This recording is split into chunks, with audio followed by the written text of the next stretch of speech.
So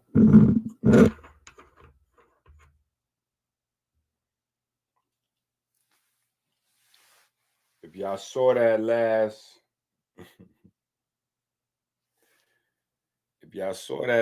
video, y'all know what happened.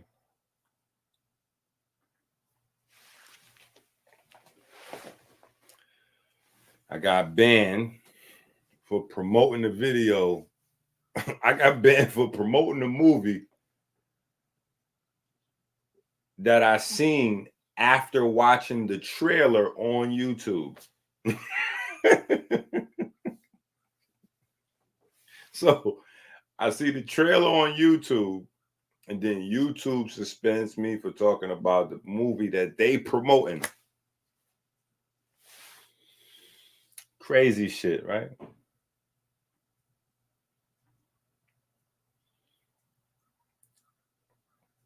Crazy.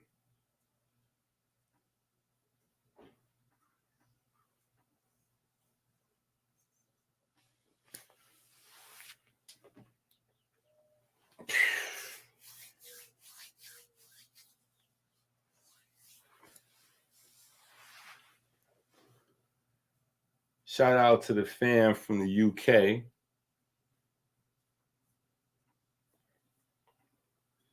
Right? Make sure the audio is good. I'm sleepy this morning,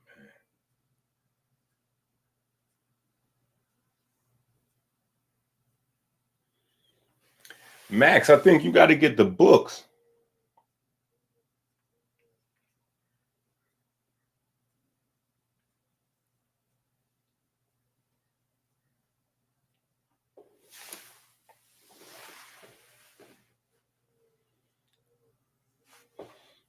Listen, that's a certified fact.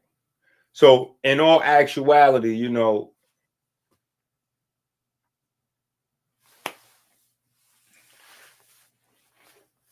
guess it's my fault because I should already know better.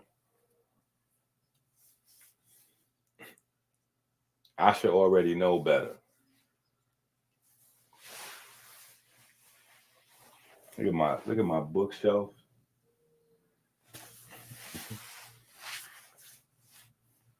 I got to put all the books back. I was on the grind working on the second Skintology book.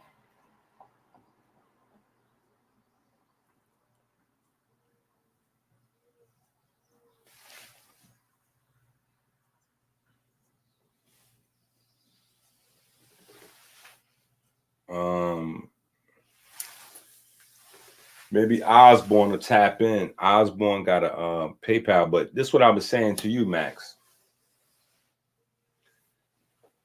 You got to get this book right here. You got to get this book right here. Right? You got to go get this. This got all of the core information to understanding the connection between masonry and Kemetic science.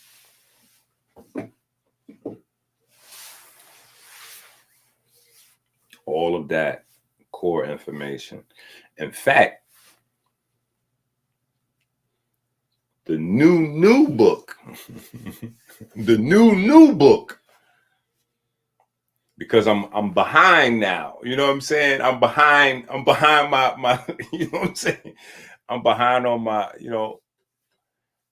on my grind, you know what I'm saying? The new book, right? Because there's a new book, and then there's a new book, right? So shout out to Mr. T. Mr. T, I'm not gonna lie, brother. It always kind of like, it fucks me up having to call somebody Mr. T. You know what I'm saying? Like,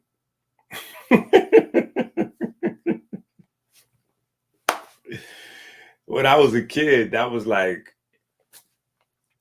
I used to watch A-Team every day. You know what I'm saying? I had Mr. T sheets. These are facts. You know what I'm saying? I know we're in the age of pause now, so maybe a pause might be necessary. I'm not sure the rules and you know, as regard to, you know, childhood stars or whatever, you know what I'm saying? But I had the cereal. It tasted just like Captain Crunch. I don't know if they had Mr. T cereal over across seas, but they had Mr. T cereal back in the days. You know, um, I had the sheets, I had the toys, you know what I'm saying? Like, so yeah, it's a whole thing. But all kind of shit done happened. You know what I'm saying? Like, I don't even feel I feel out of whack. You know what I'm saying? Like, I feel out of whack. You know what I'm saying? But the new book, the reason why there's no books here, right? Because the book I was working on while, you know, in YouTube jail, you know, we kind of got back to some you know, some crazy comedic, you know. But no, that's important to understand the whole. I think for everybody, you know, like it's one thing to you know, like you could fool some of the people some of the time, but you can't fool all the people all the time. The truth that's behind that euphemism or catechism or, you know, just ancient wisdom, if you will, you know what I'm saying? But the truth behind that saying, right, just to make it plain, is the reason why it goes, you could fool some of the people some of the time, but you can't fool all the people all the time, is because somebody knows the truth and that person will eventually share the truth, right? So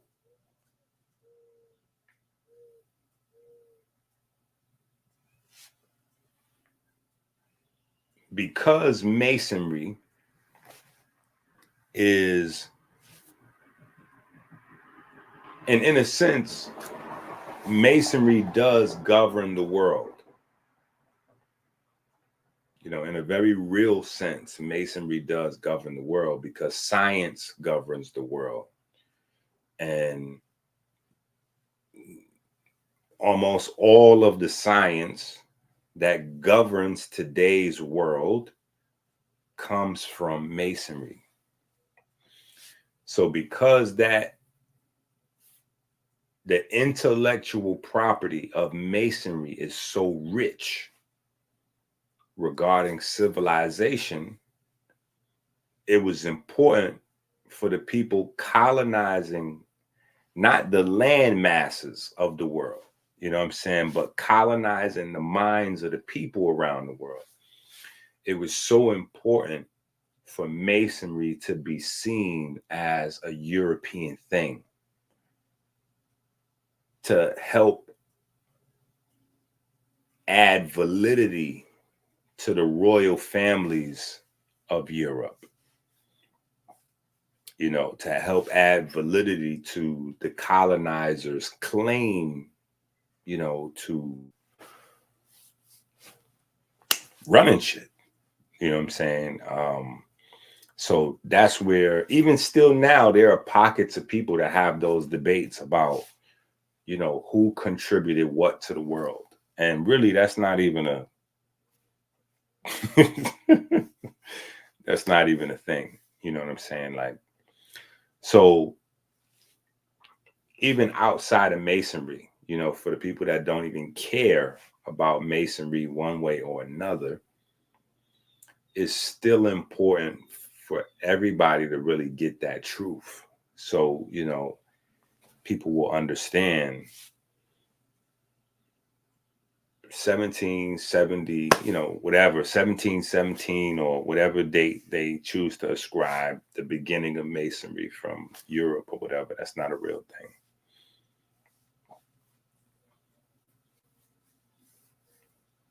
Yeah, that's not a real thing.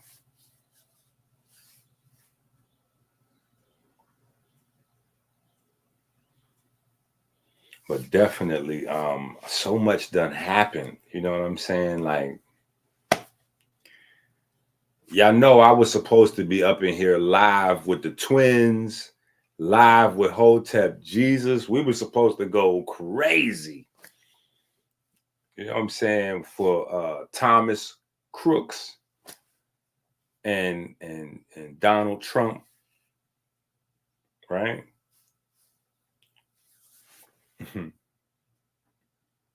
Yeah. You know, they had me on the bench. And I thought about, you know, launching a backup page and, you know, but I was like, nah, I'm gonna just take it on the chin. You know what I'm saying? Pause. I'm gonna just take it on the chin and sit it out. I'm gonna just take it on the chin and sit it out. But I've been listening, you know, I've been watching, you know, of course, the conspiracy theory, the conspiracy theories went crazy. I don't think there's a conspiracy theory involved though. I don't think there's really a conspiracy theory involved. I think it is as packaged. You know what I'm saying? I think it is as packaged. I think we saw what we got. Now a lot of people are saying they seen the video with the people saying the guy is right there on the roof and police ain't do nothing. I think the problem with that is most of the people who is saying stuff like that, they're looking at it from an internet perspective, like people who live vicariously. Social media has increased the number of people who live vicariously. And what I mean by that is they haven't really been outside. You know, you forget, like we think that in America, because Black people have such an impact, we think that it's a lot of us here. It's not. You know, we go around in the city, and because we move around in the city and we all jam packed in the slums, we believe that it's a lot of us like that everywhere. It's not. You know, the country is filled with suburbs mostly and rural areas, and 50% of the people in this country have never been anywhere. They've never been anywhere. So they don't understand that at these events, it be people like that. You know what I'm saying? It be people like that. And when I say be people like that, I mean it be motherfuckers on rooftops and all that. Like Trump is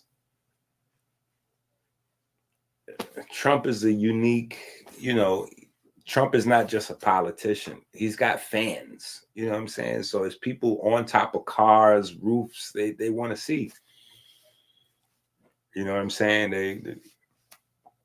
They looking, you know what I'm saying? So I didn't find that, you know, I didn't find that crazy as people was making it out to be. That there was a person on the roof and the cops was ignoring, you know what I'm saying? Because that's what people do, especially when it's jam packed. They climb up on roofs. You know what I'm saying? Like if you go to a basketball game in the city, it's people all over the roofs. It's people like like Yankee Stadium back in the days. We used to watch the Yankee games out of the back of our building or sneak up onto the roof and watch the games off the roof with binoculars. You know what I'm saying? And Yankee Stadium is definitely 100% in sniper range from my neighborhood. You know what I'm saying?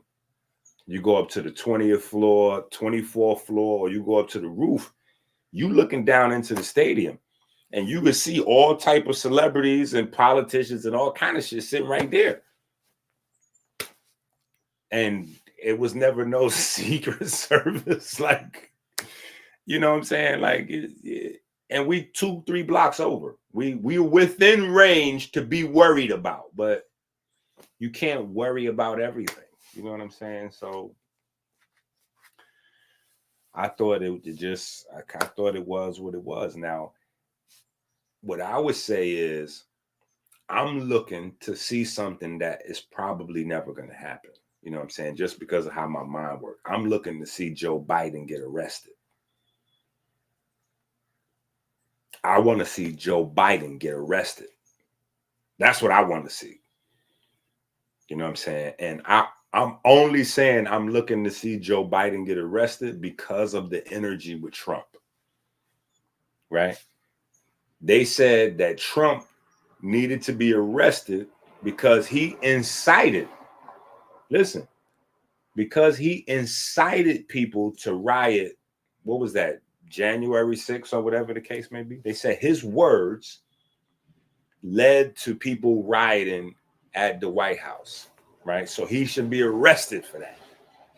And then from there, they started looking into his private life and doing this and all that and found some papers and some other shit. And before you know it, Trump is arrested.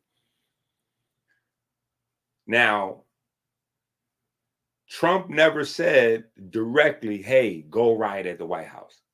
Did he say some shit that could be misconstrued or taken out of context? And absolutely. We all seen what he said. We seen what happened after. And he dealt with the fallout. He got more felonies than Al Capone or whatever the fuck he's been saying, right? Biden said we need to put Trump in the bullseye. A couple days later, Trump is in the bullseye and gets shot. That's way more specific, way more horrific, because people got killed out there, right? So if Trump can be blamed for the riot on January 6th by that same standard, by that same logic, Biden should be arrested. Because we know on the flip side, if Trump is doing his normal, Trump goes viral and he say all kind of crazy shit. If Trump is in the middle of one of his rants and he tells people, we need to put Biden in the bullseye, and a few days later, some lone crazy, nigga from the mountains shoots Biden, Trump is going to jail for that. So I'm just trying to see if the same energy is going to be conveyed.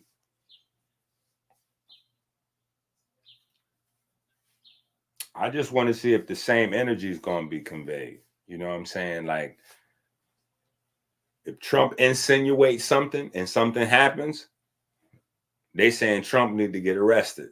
He need to go to jail. He needs,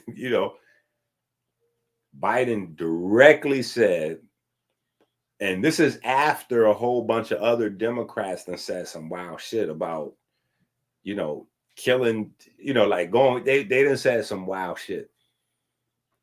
So Biden, in the private call, I guess, whatever, maybe he didn't think it was going to go viral or, people would know. He said that we need to put Trump in the bullseye. And then a donator does what? Puts Trump in the bullseye and shoots Trump. So, I'm just saying, for my take, it's probably less juicy or than people would, I just want to see if the same energy is going to be carried out.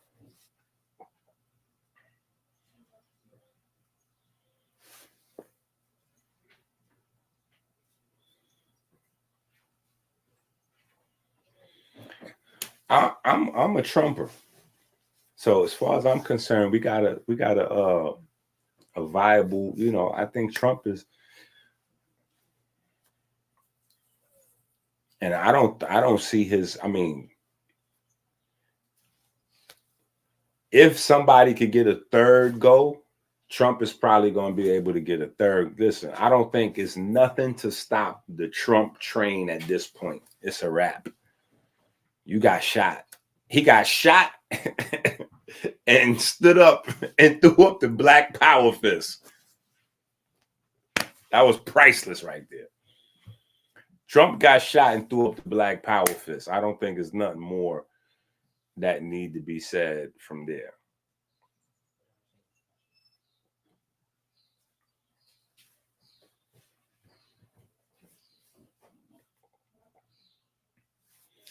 But yeah, it's, you know, so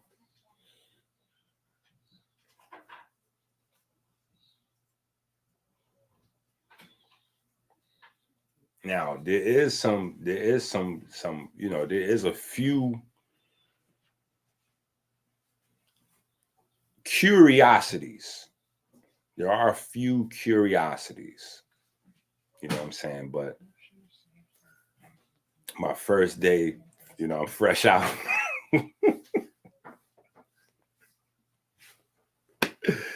My first day fresh out, I gotta relax.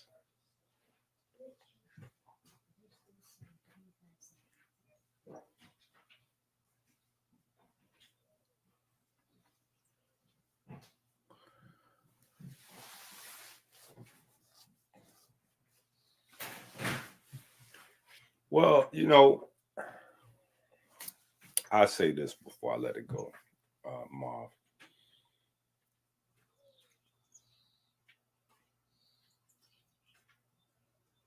Trump, if you think about this, right? Just in a sense of, because I was there, like, you know what I'm saying? Like when Obama won the first election, right? When Obama won, people went crazy. And then, like, that was the first day or two. Everybody was like, "Oh, we got a black president, a black man in the White House," right? Whether whatever, you know, even though he was a Democrat or whatever, you know, like, we got a black man in the White House. You know what I'm saying? This is a moment. This is an amazing time to be alive, right? That lasted for maybe a day or two, and then people got scared, like, yo, it's a black man in the White House. Like, how long before this nigga gets shot? How long before they lock him up on some old made up, you know, they're gonna trump up some charges, pun intended, right? None of that ever happened.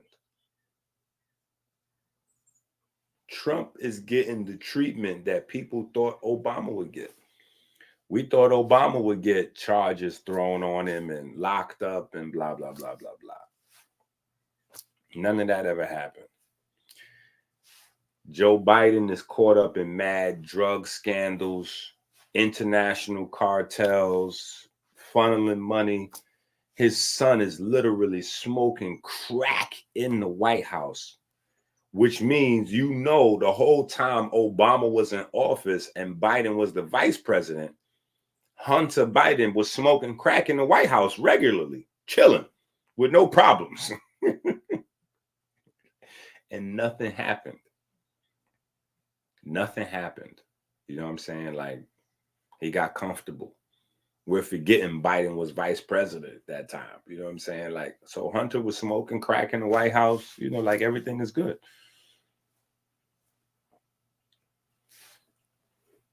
And then you put these charges on Trump and say Trump is inciting people to violence and he got secret papers in his house.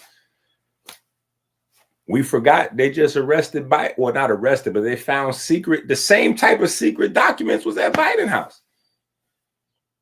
And Biden said, "Oh, I can't remember it. I'm getting old." And, you know, they say, "Oh, you know, well, that's right. We got to give him a pass because he." So I'm just saying, if anybody is a part of the system or the Illuminati or however you want to call it, it would clearly be obvious at this point that it's the Democrats. You know what I'm saying? Like, it would be obvious. Just saying.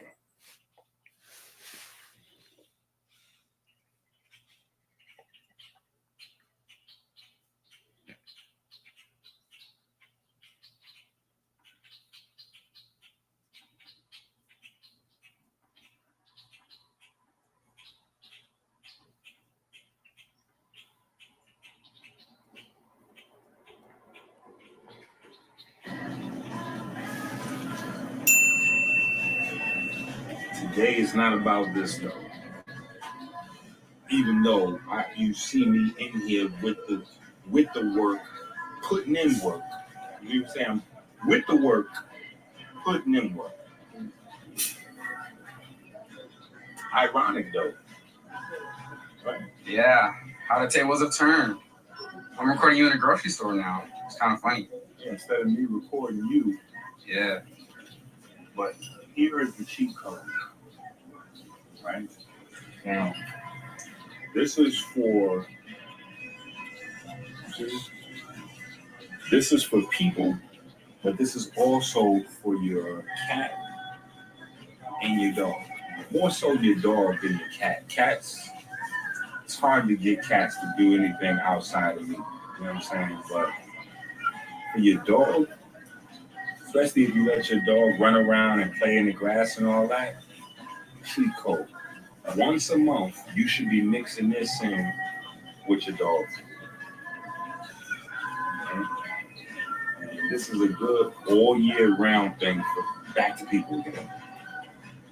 To go in your smoothie. Like, this is epic for your smoothie right here.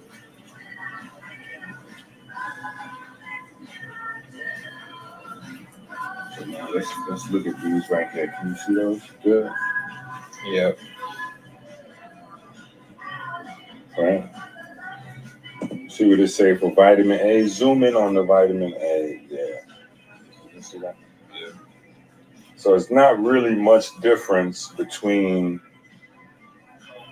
the bargain brand. That's how we do that.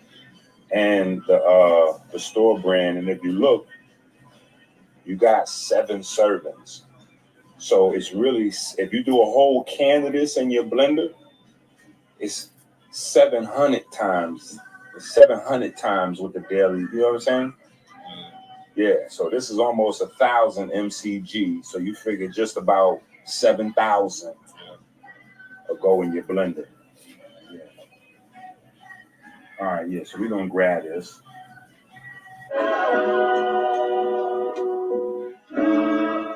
So let's take a look at this thing. Now, this is 13.8 cents per ounce. And then this one is 17.2 cents. So basically about a nickel more expensive per ounce. But the difference is this one is certified to be non-GMO. Right? So overall, $1 difference, and it's non-GMO. So yeah, so in that regard, we're gonna go ahead and put this one back. But depending on budget, you might want to go ahead and grab that, because you know what? This is the inside of the pumpkin, not the outside. Okay, hold up. Now I had to make some alternative audibles on the play. So instead of going with the big fat one, right? I said, you know what? We're gonna go with this one. Then at the last second, I see this one is the 15 ounces, $3.29, but the Kroger one is $1.99. So I said, we're getting ready to go with these right here, the Kroger brand. Right? We getting ready to go with these. Then at the last minute, before we pulled off, I seen this right in the middle. Perfection. These guys right here, we getting ready to grab these.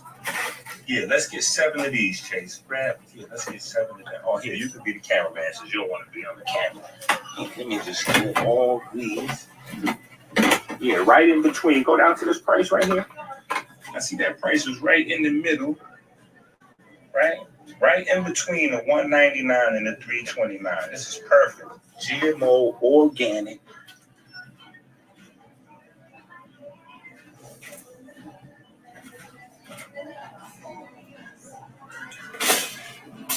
see what it say for the nutrition. It doesn't say what the vitamin A is. That is interesting. But we know what the vitamin A is. Through the roof. We know it's going to be that same 930, 950. Yeah, we're going to roll with that. All right.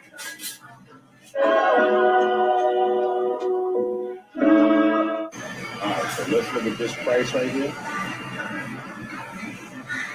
Right, so what I want to do is actually, let's check something out.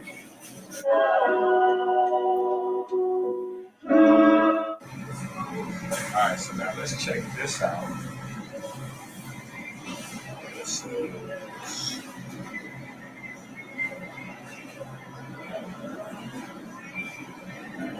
so this is like almost $2 a pound.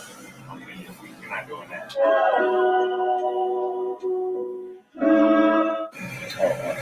Now, all of these technically are sweet potatoes. You got these, and then you got these. You guys so good, right?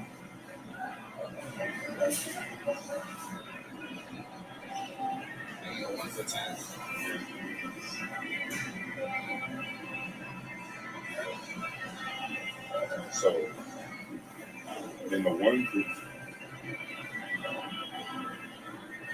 these are just potatoes. I don't know if these are sweet potatoes or what, but I'm good on the microwave.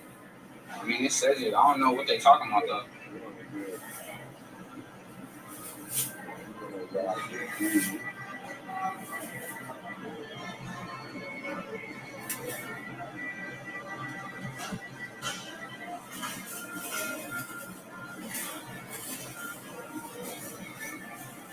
You might have to double bag it. All right.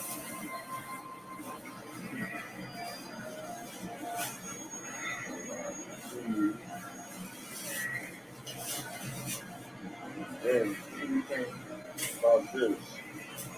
The purple ones? Yeah. You able to cook that? Yeah.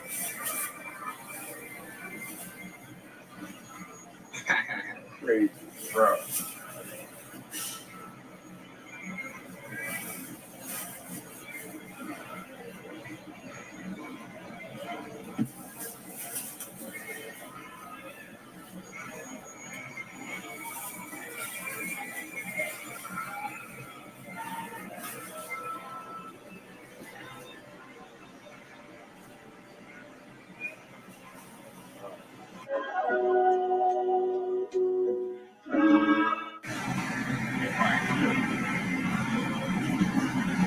All right, so you see this is kale. Look at this down here. This is kale. Carrots. Okay, right. Now, here's the thing. The carrots is good. The sweet potatoes is good. But the greens have the most vitamin A per weight. Per weight, it got the most. Per cup, it got the least amount because of the volume size. But by weight, if you put it on the scale, 200 calories to 200 calories, greens is going up. So you just want to have a variety of everything for the challenge. Right? That's why it's the Green Man Challenge. You know what I'm saying? Because the greens have the most reds. If that makes sense. Alright, but I'm getting some olives, I'm gonna get some carrots, I'm gonna get some romaine. And usually have a dandelion up in here too. I don't know what happened to the dandelion.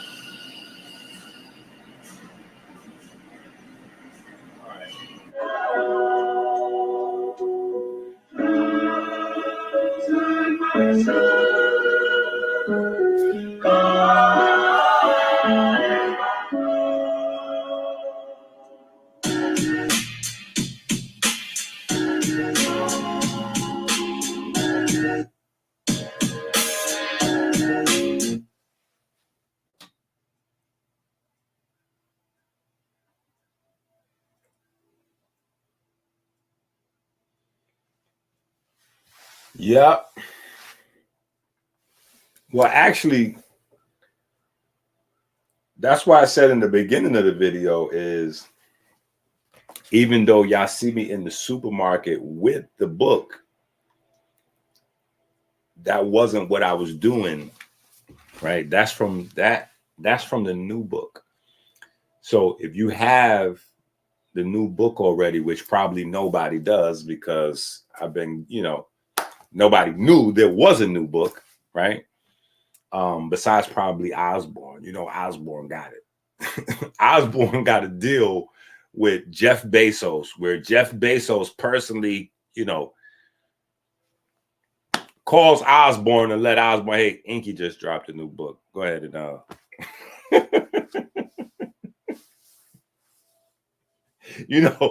Jeff Bezos directly called, hey, Osborne, EnQi did it again, so you might want to go ahead and, but no, there's a new book, the orthorexia book, and it's a timely book, because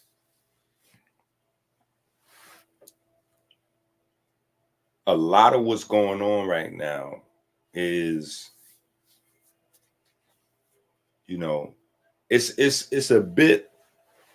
it's a lot of serious, powerful, information that's in this book. You know what I'm saying? That's not anywhere else. You know what I'm saying? Like, the book is ill by itself. But it's also a bit of a victory lap for me and for you guys that have been supporting so long, right? I don't know if y'all remember. I know Marvin probably remembers, right? But I used to have a YouTube series called Orthorexia TV. Now, this is a long time ago. Orthorexia TV.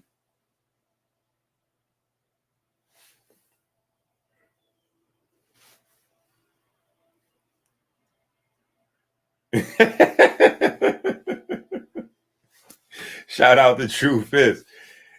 He said that Dr. Savvy versus Dr. EnQi book is crazy.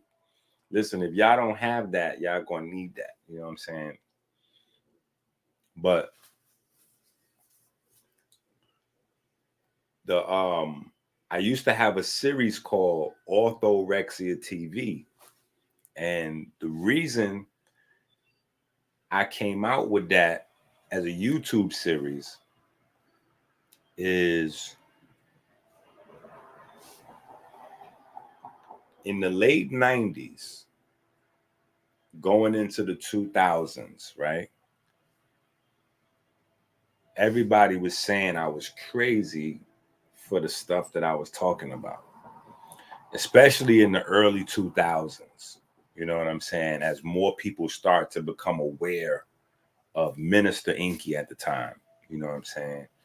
And it might have just been Brother EnQi. You know what I'm saying? It might have even been before. No, it was definitely Minister EnQi. Either way, it was in the early days. And at the time, and this is one of the reasons why sometimes I be going off the way I do. At the time, there was no, KTs or Yakis or any of these other people, right? You only really had Dr. Sabi was doing his thing. He was at his peak. You know how they judge the sports players, like the peak of their career. You know what I'm saying? He was at his peak. Dr. Africa was at his peak, and those were the guys. It was Dr. Africa, Dr. Sabi. Jewel Pookrum was rocking for the ladies, but she was dealing with the health, and then also like maybe psycho spiritual, like it was a little, she had other stuff mixed in. But strictly for the health, it was just Dr. Sebi, Dr. Africa, and Queen Afua was Queen Afua wasn't with the people. She was rocking though. You know what I'm saying? But Queen Afua was, you know, she went, I don't know what cheat codes she had, but she jumped up to like Iyanla Van Zant, Oprah Winfrey level. So she wasn't with the quote unquote the people. She wasn't with in the community and doing, you know, like she was with the big media folks. You know what I'm saying? But she was rocking though. You know what I'm saying? So she's definitely an OG. Queen Afua was rocking at the time.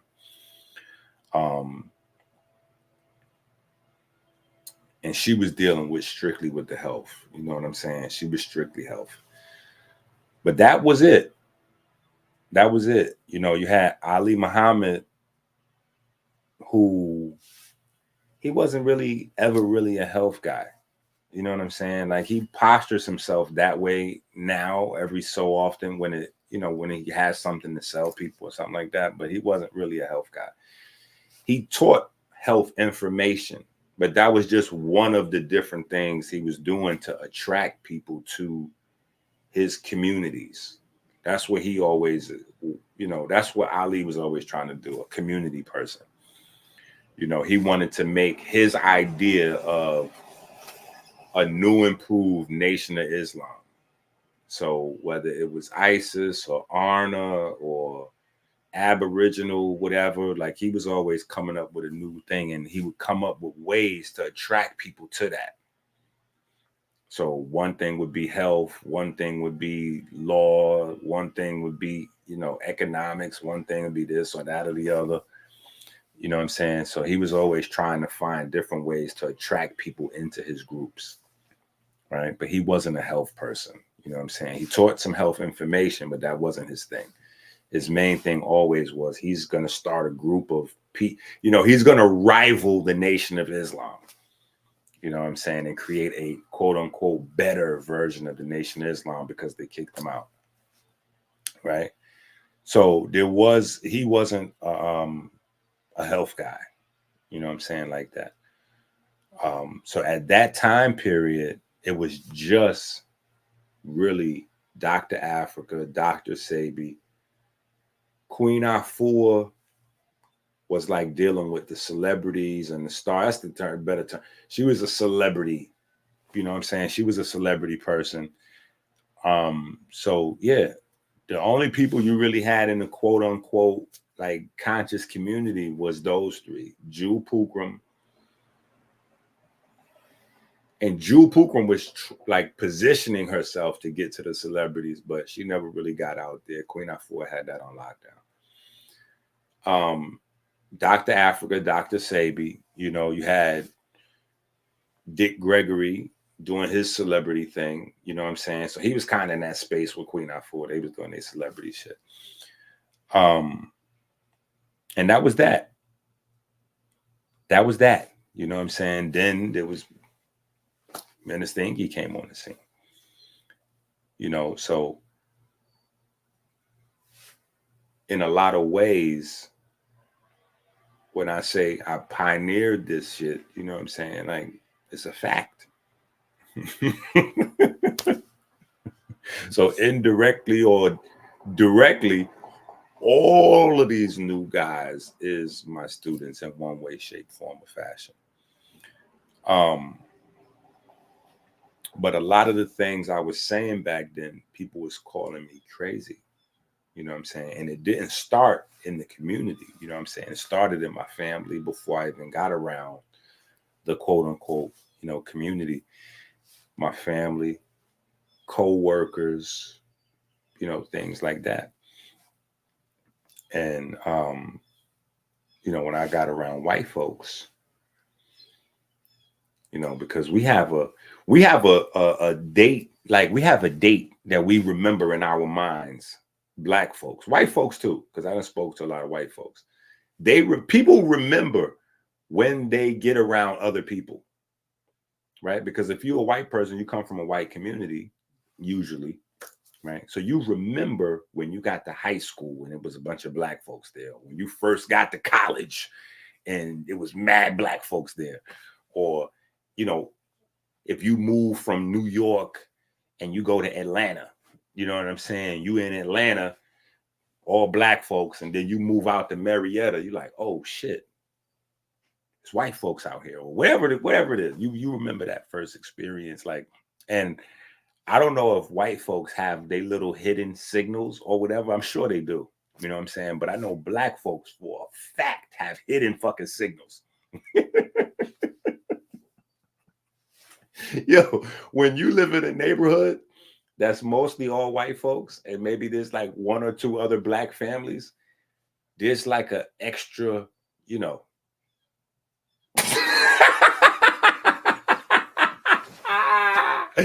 Like when you say hi, you know what I'm saying? Like, hey, how you doing?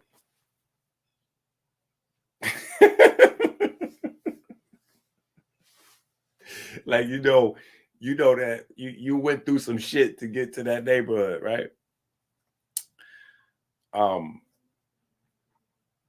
But when I got around white folks, and I wasn't even living around white folks at the time. I was living around mostly Spanish folks, right? This is when I moved to Georgia, to Doraville. It's funny how Doraville was mostly Spanish, like Dora the Explorer. You know what I'm saying? I don't know if it's changed now, but Doraville in Georgia at the time when I moved there was all Spanish people. Mexicans, no Puerto Ricans though.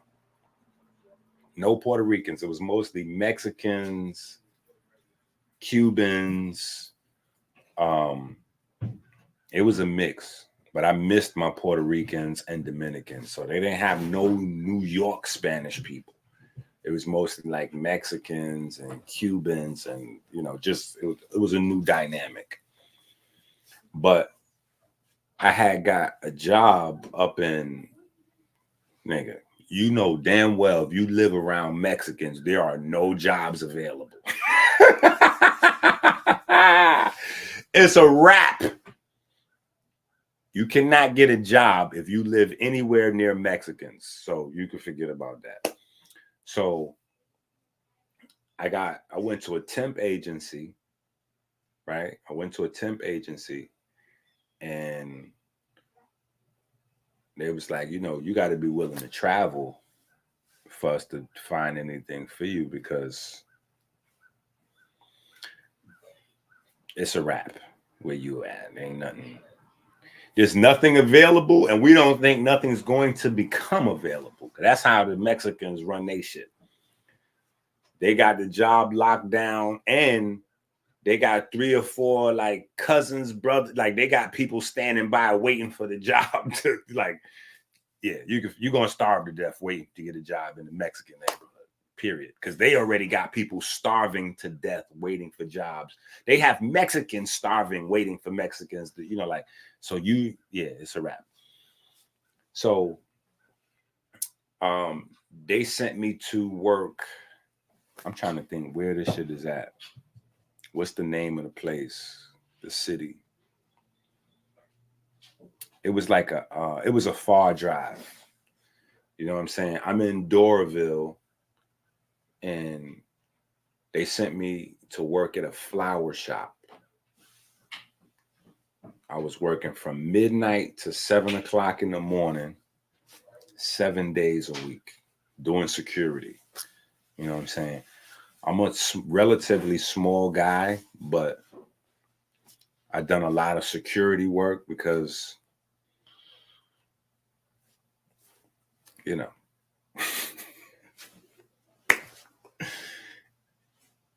from the Bronx, you know,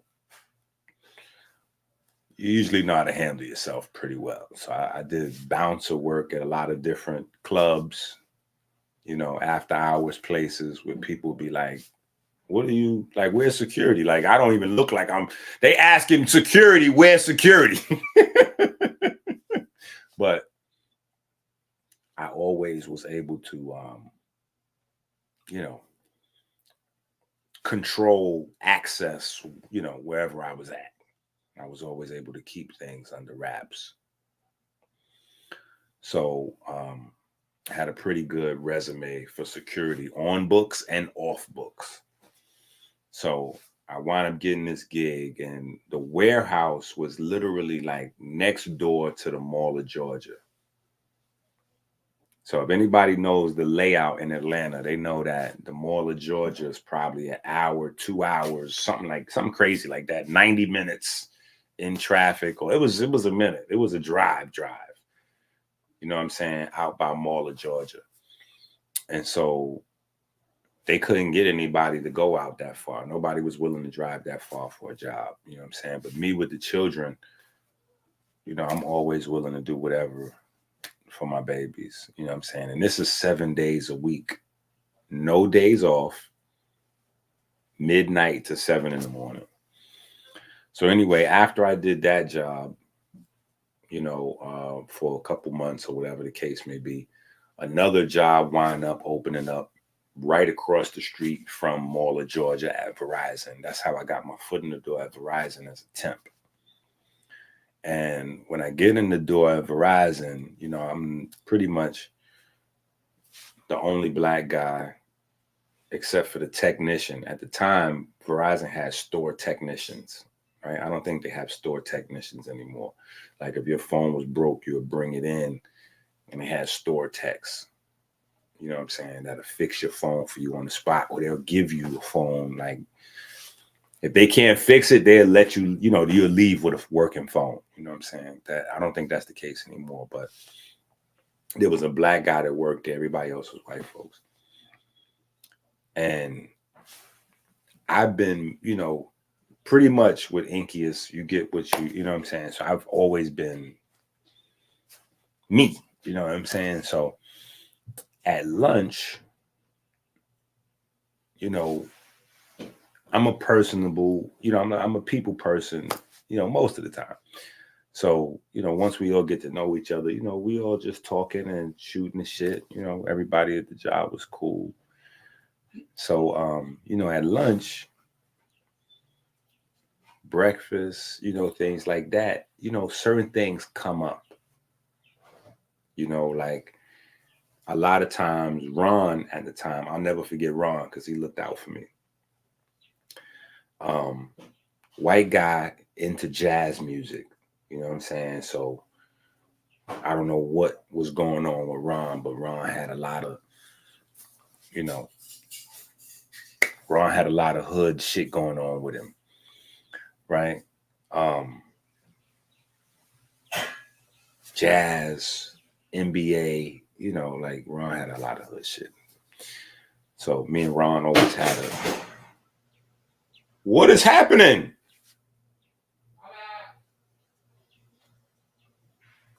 And what are you eating, bro? What are you doing in my kitchen, man?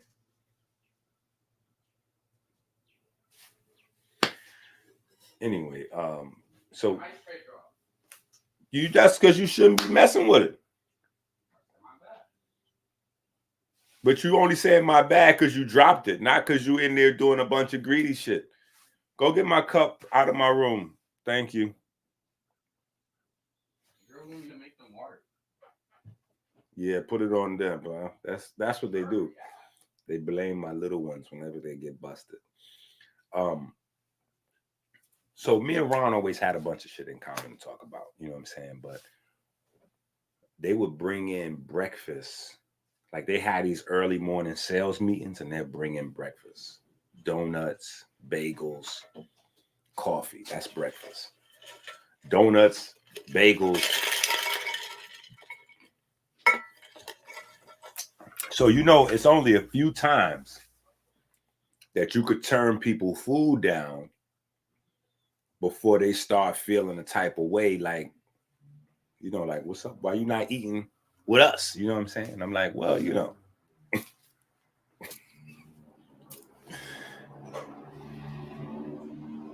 I don't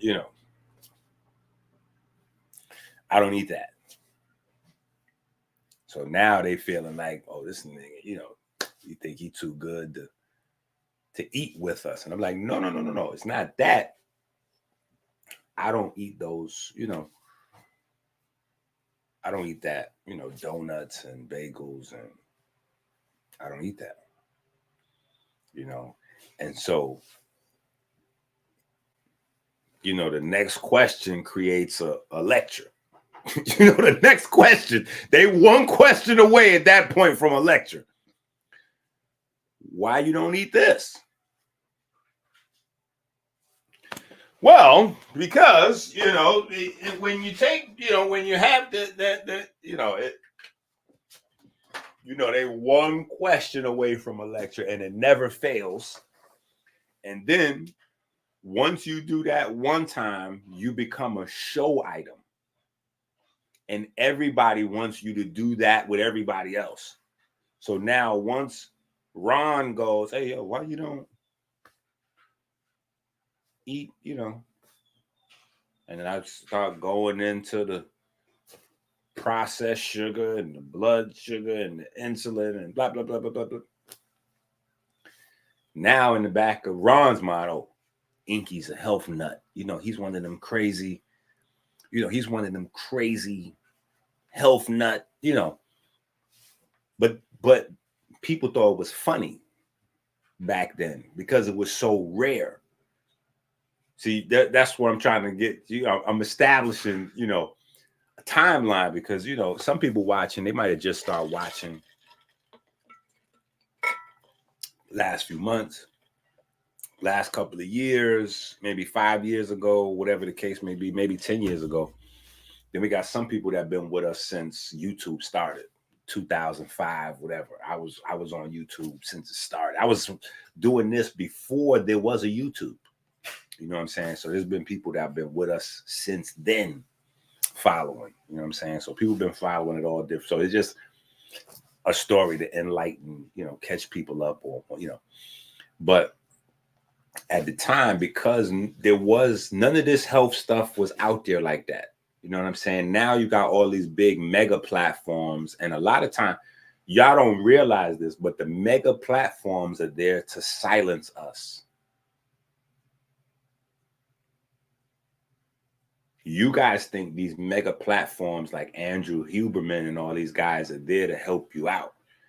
No, those are sponsored by the very people that we would consider as the ops. And so they're there to be the controlled opposition, but on a larger scale. So they'll mention similar concepts, but it's with a twist. So when you think you're watching David Sinclair, and David Sinclair is going to give you the, the anti-aging longevity information that you really need and blah, blah, blah. Well, you'll never find out that David Sinclair is sponsored by Harvard, who's sponsored by Bill Gates. So you thinking you're getting some alternative information going against the establishment because David Sinclair is, he's teaching you this, and that.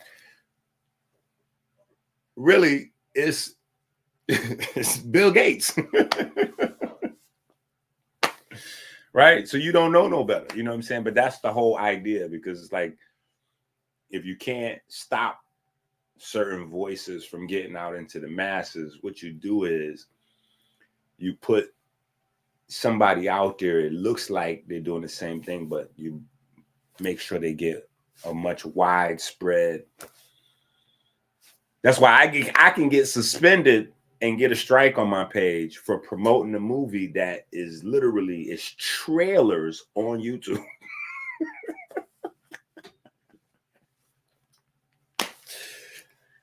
Right?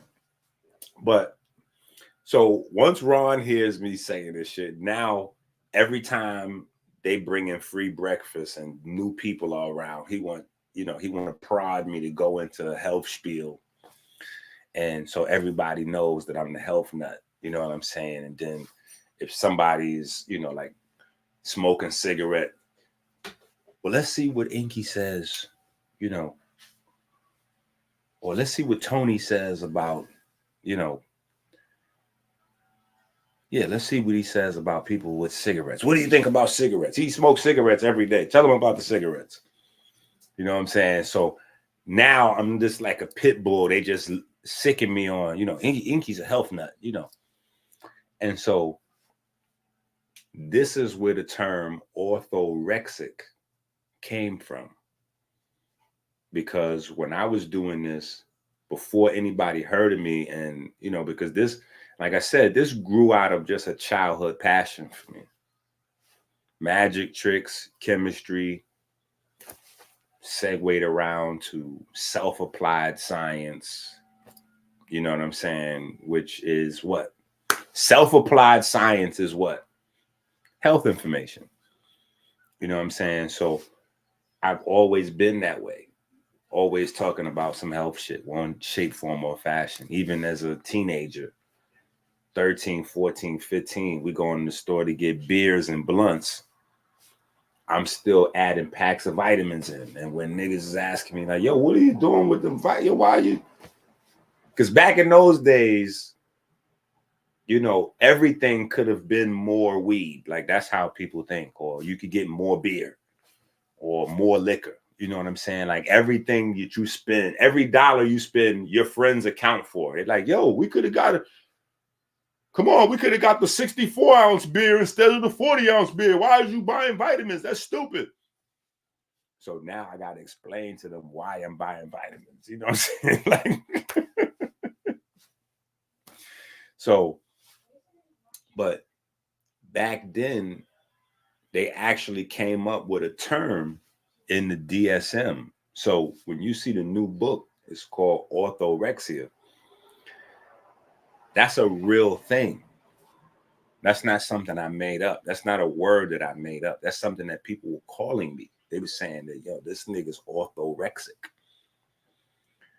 He has orthorexia. Like, people were saying, like, yo, he got orthorexia. Like, you gotta be careful because, people gonna think that you have orthorexia.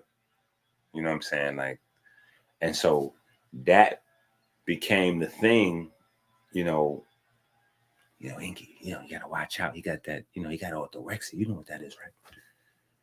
And so me being me, I didn't shy away from it. I embraced it. You know what I'm saying? And that's how I start the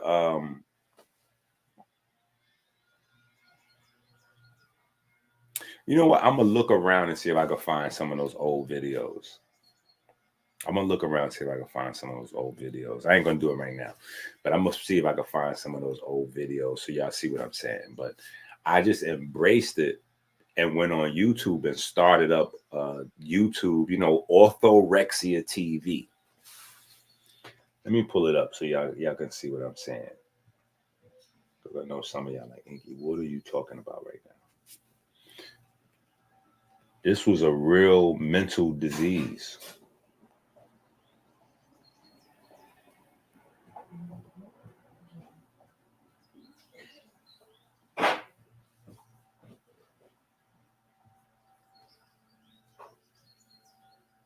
You see that on the screen?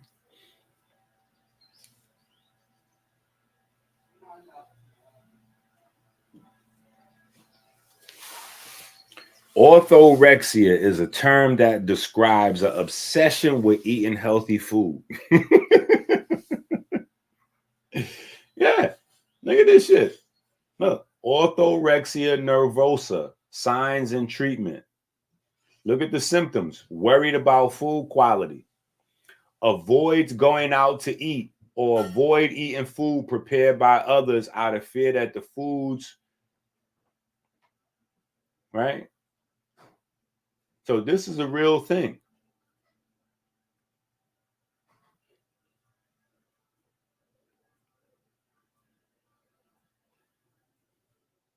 This is a real thing. And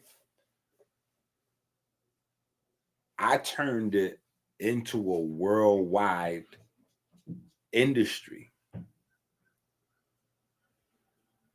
I turned it into a worldwide industry with furs and minks and gator, gators and lizards and you know, expensive cars and just rap music and running around with basketball players and football, like we in the street looking like a gang, you know what I'm saying?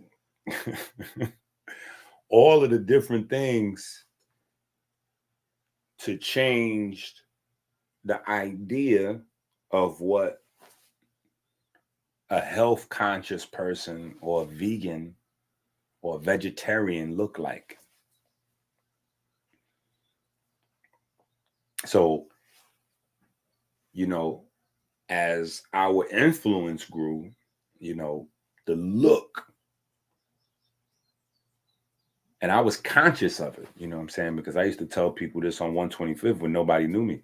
Change the trend, change the world. Change the trend, change the world. Change the trend, change the world. And they thought I was crazy. Like, I was like, yo, nah, I'm telling you. Once niggas getting money, start to embrace eating plants, and, you know, we start getting strong athletes and manly men to start talking like this, you're going to see it change. Girls will be attracted. You know, men will be attracted to it. They're going to want to practice the practices. And once girls get attracted to men that have better, you know, take better care of themselves, it's going to go up. It's going to be crazy. But I was taking all of the arrows, you know what I'm saying? The knives in the back from people pretending to be students that just wanted to build themselves up. Right? Waiting for my downfall so they could stab me in the back and then say, hi, my name is, right? Or, you know, people were saying, I taught EnQi everything he knows. Or, you know, just getting into some doors and doing new things that people, you know, weren't necessarily, you know, they might have been thought in their mind, but they were scared to say or scared to do or scared to be seen a certain type of way. I had already been crazy since, you know, when people were saying, yo, be careful because, you know, they killing the health teachers. Be careful, they killing the health teachers. They forgot I was from the generation that wasn't supposed to live past 21. So I had already been listening to, be careful, they're killing the young black men. And I went through that. I didn't hide inside. I didn't have nobody protecting me, keeping me inside.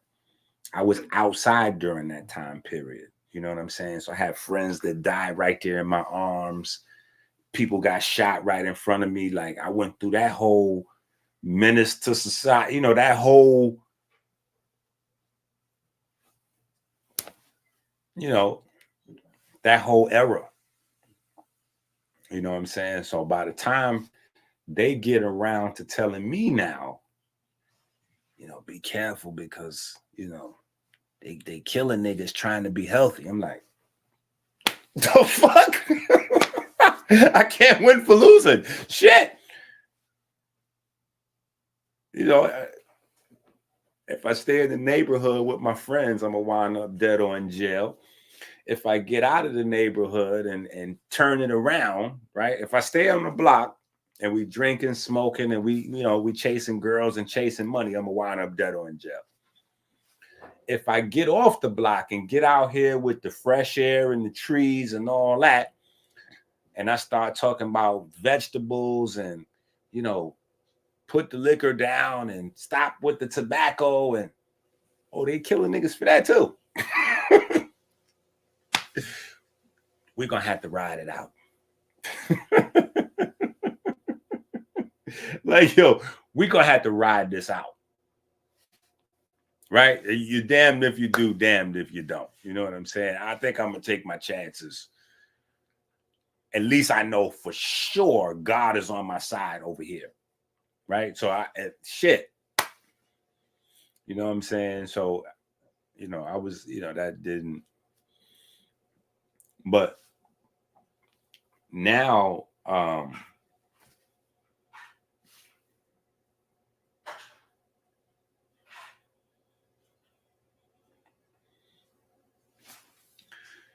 now it's a whole,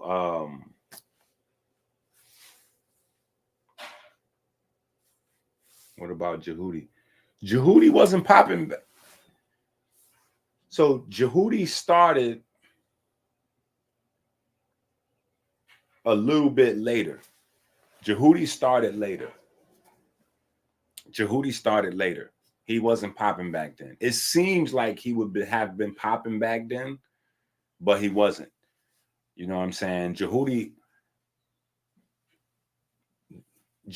always established himself as a matured businessman. So because he already, when he first came out, he already established himself in a way as a matured businessman. That was his aura.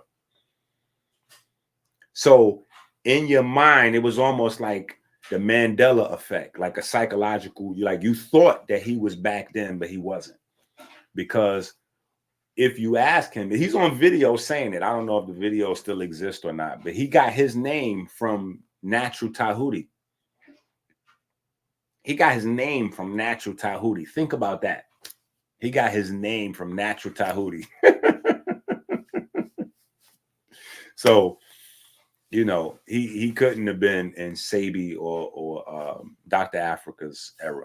You know what I'm saying? Like, he got his name from Natural Tahuti, and Natural Tahuti is the Sonetta era. You know what I'm saying? Like, Dr. Africa and Dr. Sabi was rocking before the Sonetta era. And when I say the Sonetta era, what I mean by that is the YouTube Sonetta era.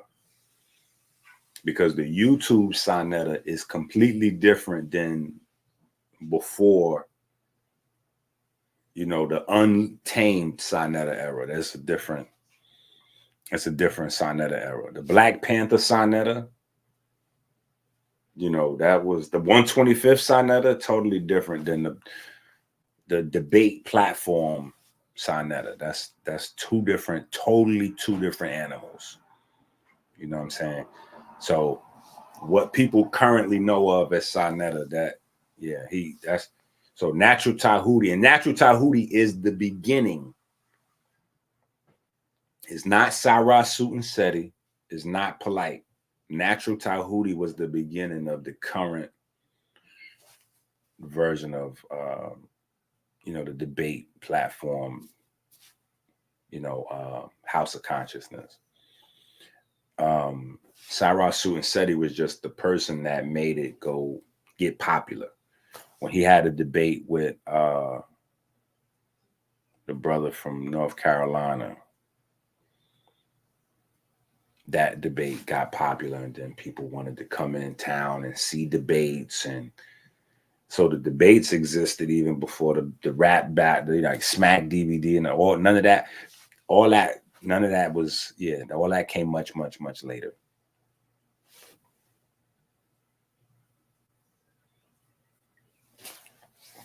You know what I'm saying? But he took his name from Natural Tahuti. So it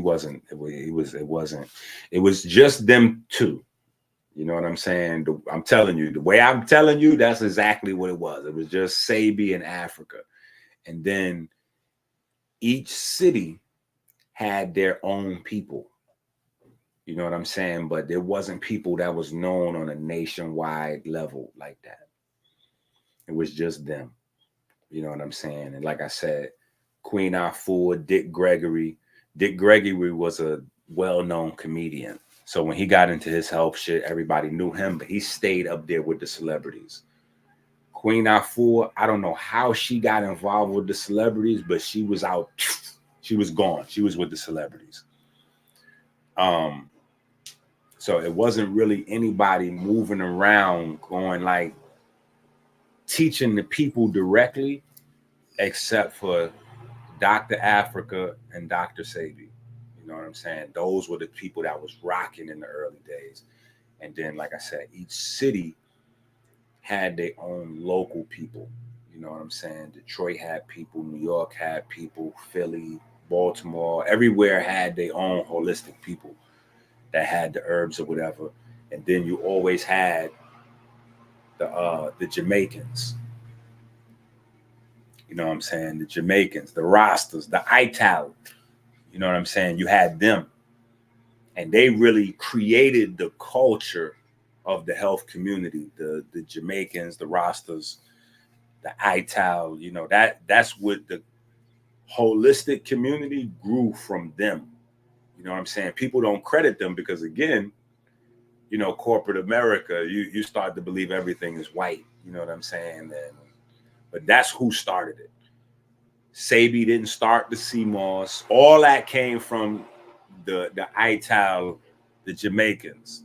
So there's another side to the shit that you seeing being promoted always. Like a lot of these channels that they promote black, you know, depravity, black violence, black insanity, black, you know, like just crazy shit. They only promote the crazy shit. So when you hear about the contributions of the Jamaicans and all that to the culture, you hear about the shower posse. Yeah, the shower posse, them Jamaicans, you know, they was coming here and they didn't have no education and they was just killing up shit and they was crazy. They was chopping people's heads off and blah, blah, blah, blah, blah, blah, blah. All those things are true.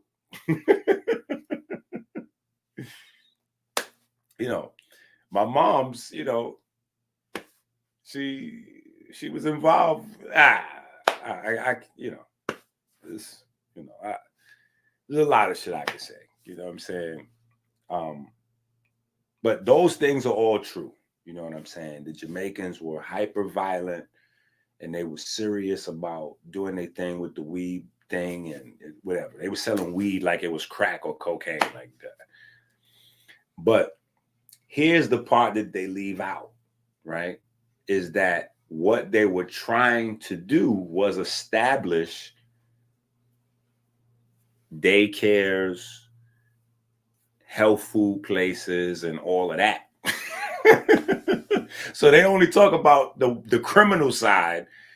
They don't talk about what they was doing with their money. And I believe the reason they don't talk about what they was doing with their money is because they don't want people to think about that now. They've spent a lot of money on marketing so that you believe that you're supposed to throw your money in the air, make it rain, throw it on the floor, you know, hoes, cars, jewelry. But that's not what was going on in the 70s, 80s, and even in the 90s.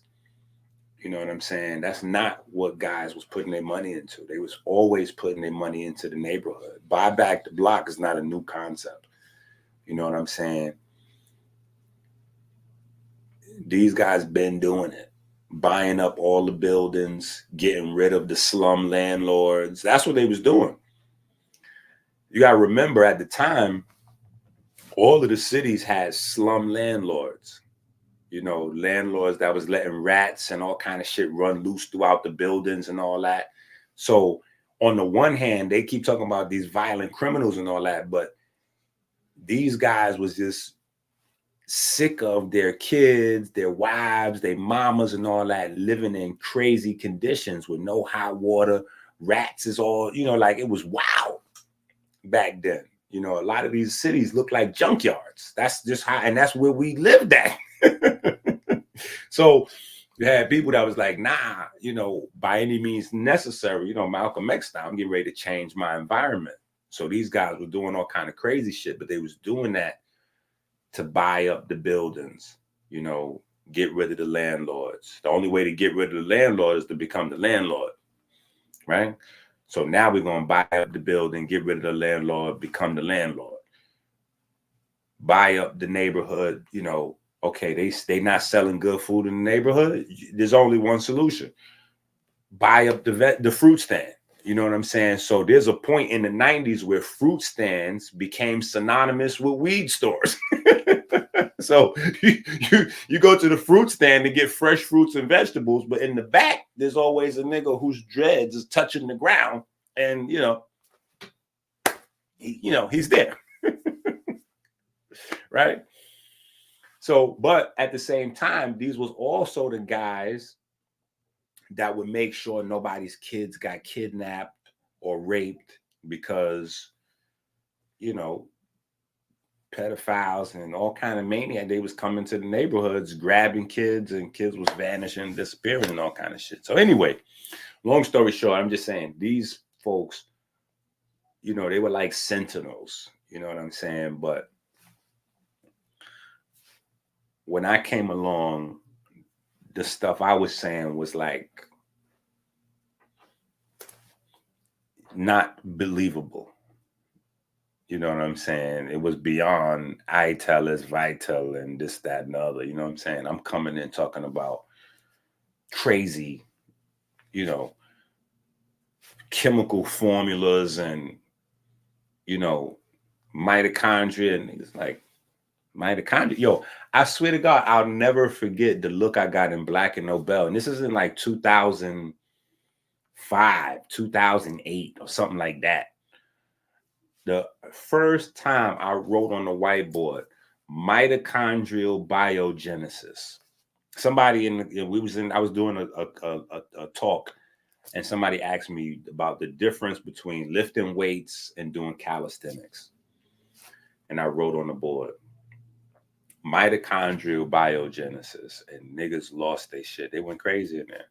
They know what that was. Now, mind you, the people that was there was already sharp. These are holistic people, personal trainers. These are people that's supposed to know this type of shit. I write mitochondrial biogenesis on the board. They was like, what the, what is that? They didn't know what biogenesis was. They didn't know what mitochondria was. So putting it together, that was, you making this up. So it's always been that type of space. Working on Wall Street. When I worked on Wall Street, they used to do cocaine in the place.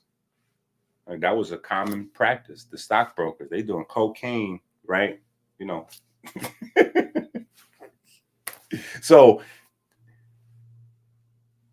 these white folks, you know what I'm saying? Like the same way Black people smoked weed, these white folks did cocaine. You know what I'm saying? So when I'm telling them about salads, and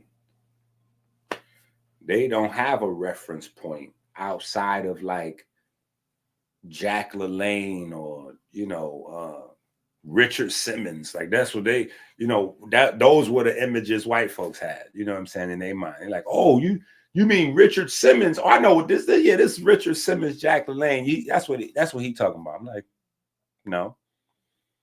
They're like, oh, so you into the bodybuilding. Like people will try to understand what you're talking about and put you somewhere that they have a reference for already. So you had bodybuilding, which was a subculture. Like you was still a weirdo, even if you was talking about bodybuilding, but I wasn't. You know what I'm saying? But at least that was something they knew. Bodybuilding just got popular. Bodybuilding wasn't a thing. You know what I'm saying? That was not a thing. Niggas wasn't online. You got to remember, online don't exist at this time. Online really comes about with YouTube. YouTube creates the concept of online. Before YouTube, there was internet before YouTube, but there wasn't online before YouTube. You know what I'm saying? AOL came with AOL online, but that's just emails. You know what I'm saying? The thing about seeing shit online and all that YouTube. That's why even though there's a bunch of streaming places, YouTube is still the king, because YouTube, they was pretty much first. You know what I'm saying? They pulled their mafia shit on, MySpace and Black Planet and all them other things and stamped the ground. Boop, this is YouTube. And so that was that. You know what I'm saying? So it didn't exist back then. all this was crazy. You know what I'm saying? And when I say crazy, I don't just mean like, that's why I showed you, I don't just mean crazy in the sense of you're saying something new to people. I'm like, no, people were looking up the medical. So in case you don't know, let's go back to this. Let me show you this. In case you don't know, right? This is what Umar Johnson teaches from, right? This is Umar Johnson's world right here. Look. This is Umar Johnson's world, right? Diagnostic and Statistical Manual of Mental Disorders, right? This is a book by the American Psychiatric Association, right? So this book here is what tells people, like, this is what makes people crazy or not crazy or whatever the case may be. Let me see if I can make it bigger so I can see it better. Right? I think this is the most up-to-date version, right? The DSM number 5, right?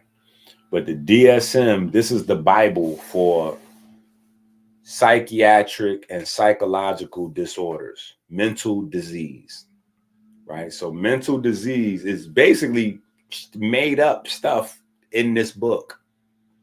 So if it's inside the book, then it's an official disease. If it's not in the book, it's not an official disease. And it's important for you to know that, because sometimes there are things that go in the book that later on come out of the book. So there's a period of time where being gay was in the DSM as a mental disease. Then they took it out of the book. You know what I'm saying? And so it's not, you know what I'm saying? Like, it's, so the book and the organization that created the book are crazy. They got their own type of crazy, like, so, but orthorexia was in the DSM. You know what I'm saying? Like, that's where it comes from, the DSM. They classified it. So, you know, there's a time period where the big companies and all that. And so a lot of shit got to do with money, you know, obviously, and all that, you know, but they try to use that as a weapon, weaponized, you know, eating healthy against people. You know what I'm saying? So there's even a time period where, you know, and this is why a lot of time, like I said, this is why sometimes I be going off the way I do, because somebody has to make sure that the OGs from my era, and not people my age, I'm talking about people who was on this health shit 20 years ago, 30 years ago, you know what I'm saying? And before that, because it was a struggle. In the same way, you know, Jewish people celebrate the people that went through their struggle.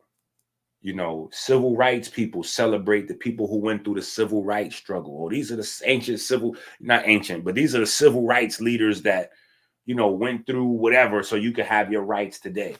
So we got to make sure we remember, you know, Martin Luther King and Ralph Abernathy and this nigga and that nigga and blah, blah, blah, blah, blah, right? And, you know, the white ladies who got the right to vote, we got to remember their names so that blah, blah, blah, blah, blah.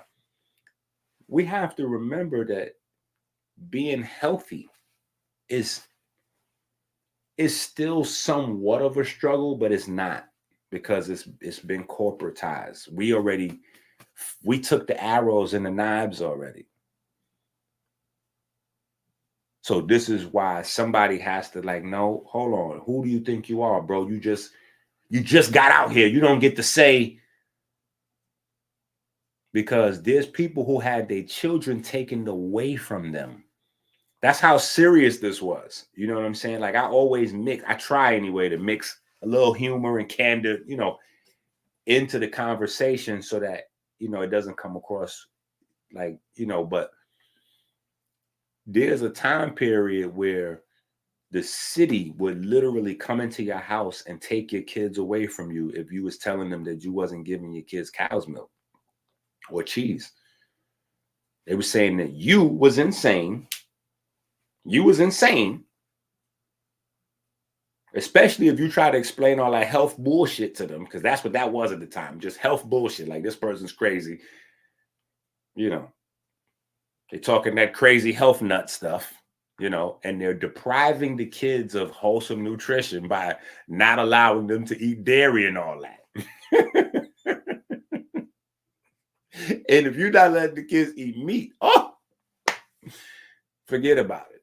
You know what I'm saying? So there's a real struggle that went down, you know what I'm saying, in order for now people to jump online and talk about, oh yeah, well, you know, this is the vegan this, and I got, you know, batana this, or we on a fruit, you know, I'm healing people with all fruit diet. And like, no, it's a time period where you would have got shot or locked the fuck up, or they would have took your kids from you or something if you're talking about you suggested niggas to go on all fruit diets.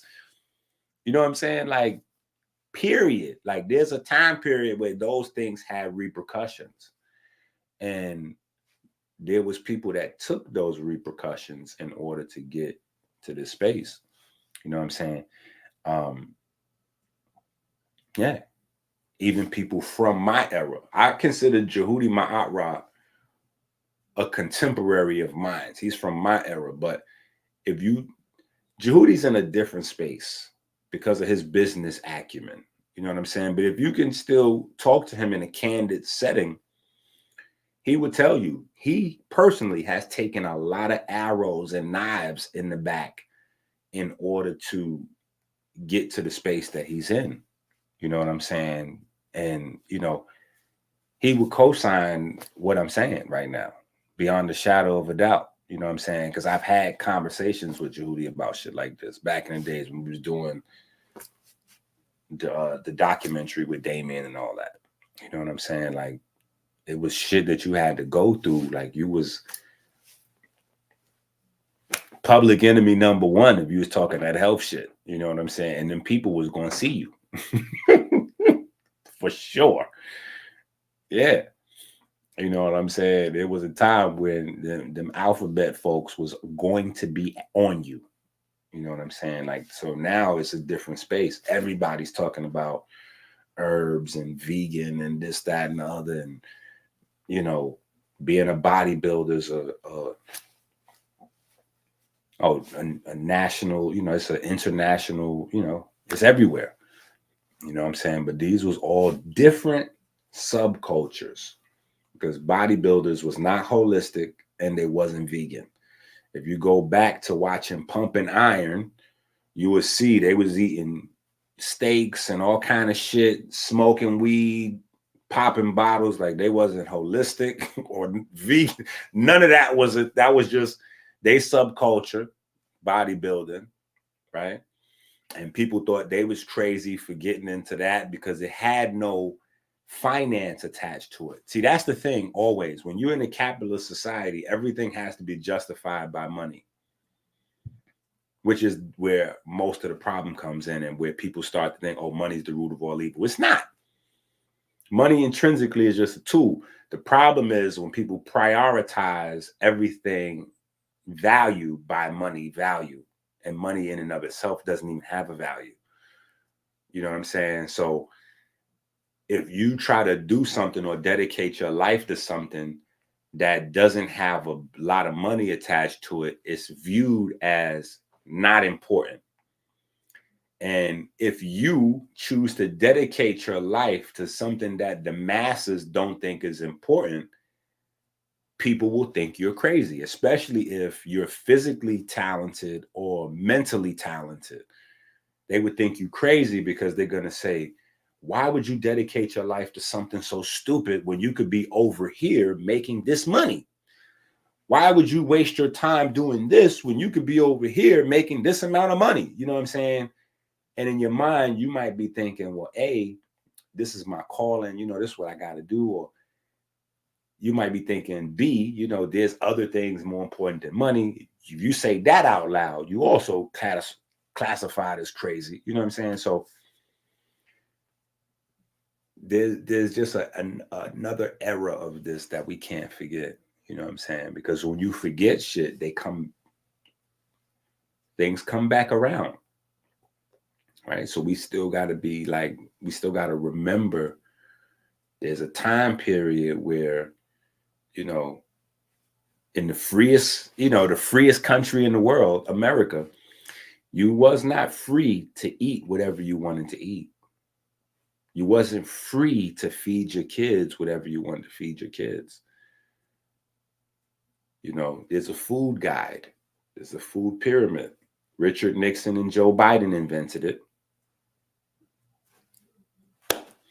And niggas was going to jail for not following it. It's a fact. And especially if you was teaching other people not to follow it, the blood clot, they was coming to get them babies, locking your dumb ass up, shutting your mouth. You like, it was a thing. You know what I'm saying? So people had to push through that. And when people pushed through that, it was still in a very segmented group. You know what I'm saying? A segmented group. You know, you had to deal with the Jamaicans and the ITAL movement and the celebrity movement. And the celebrity was like the white hippie movement. You know, so Dick Gregory and Queen Afua, they kind of blended in that gap. You know what I'm saying? But in that space, that was like the soy community. You know, everything was soy. You know, everything was soy. Because when they came in with the plant-based shit,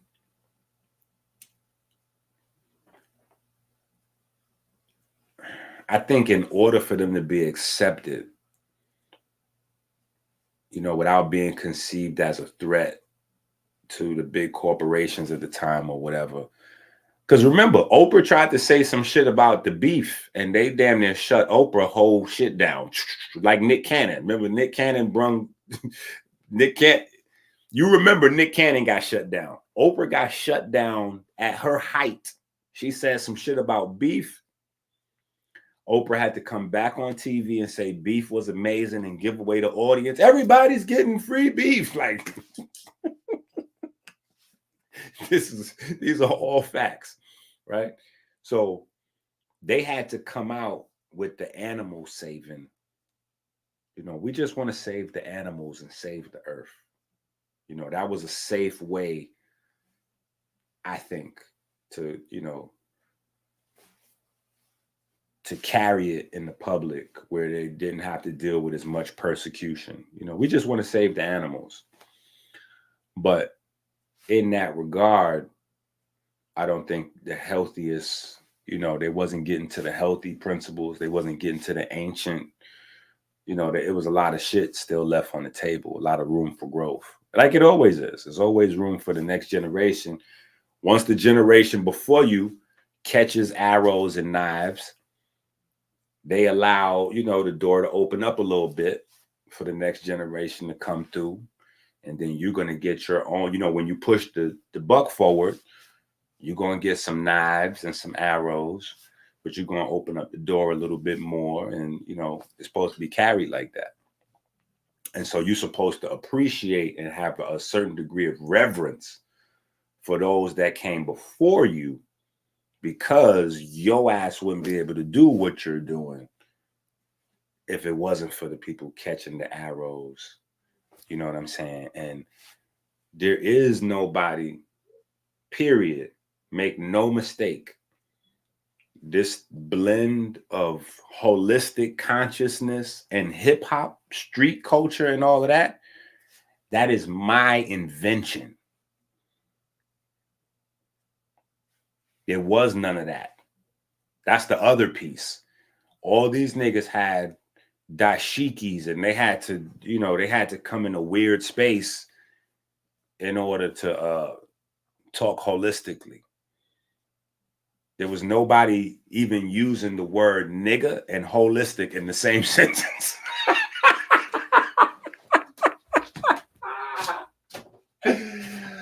Oh, shit. That was not a thing. That was not a thing.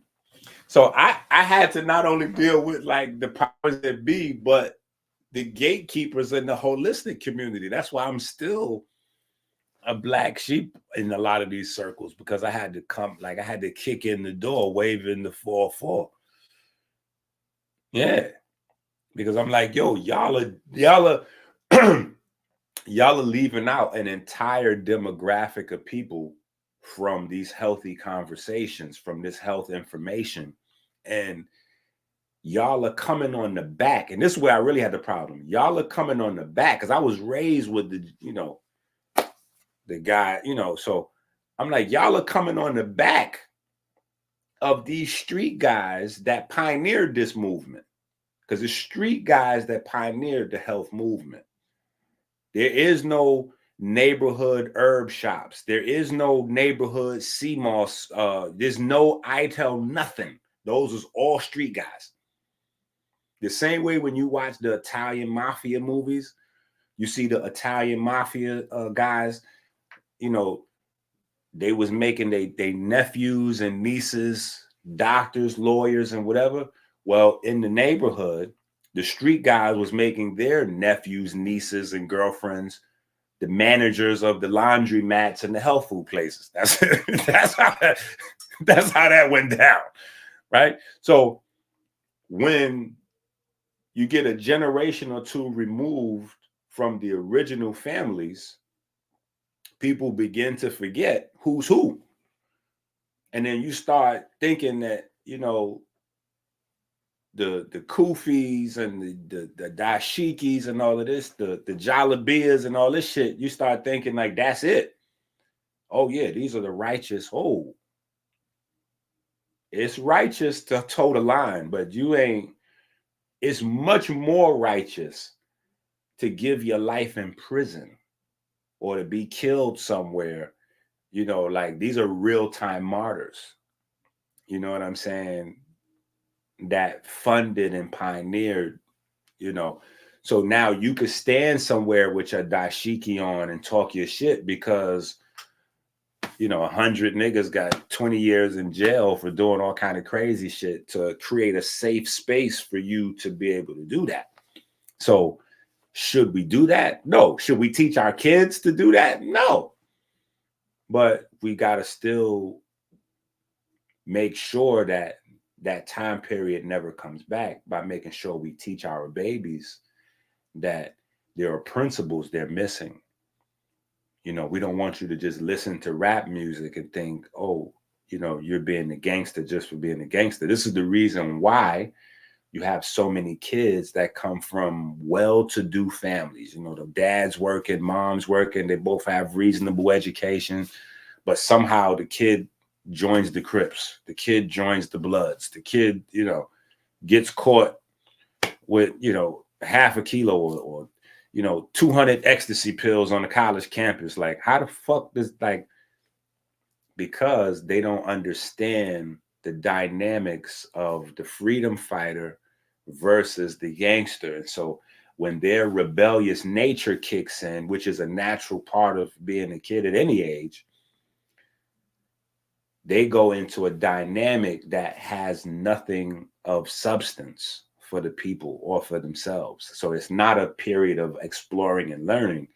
It's a period of devilishment, right? Where they're hurting themselves and all the people around them. You know what I'm saying? So we got to realize that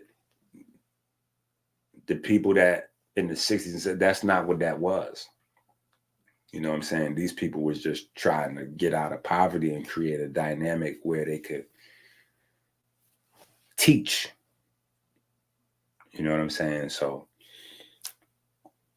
when I was, saying a lot of these things and trying to get people on to certain so that is even the reason why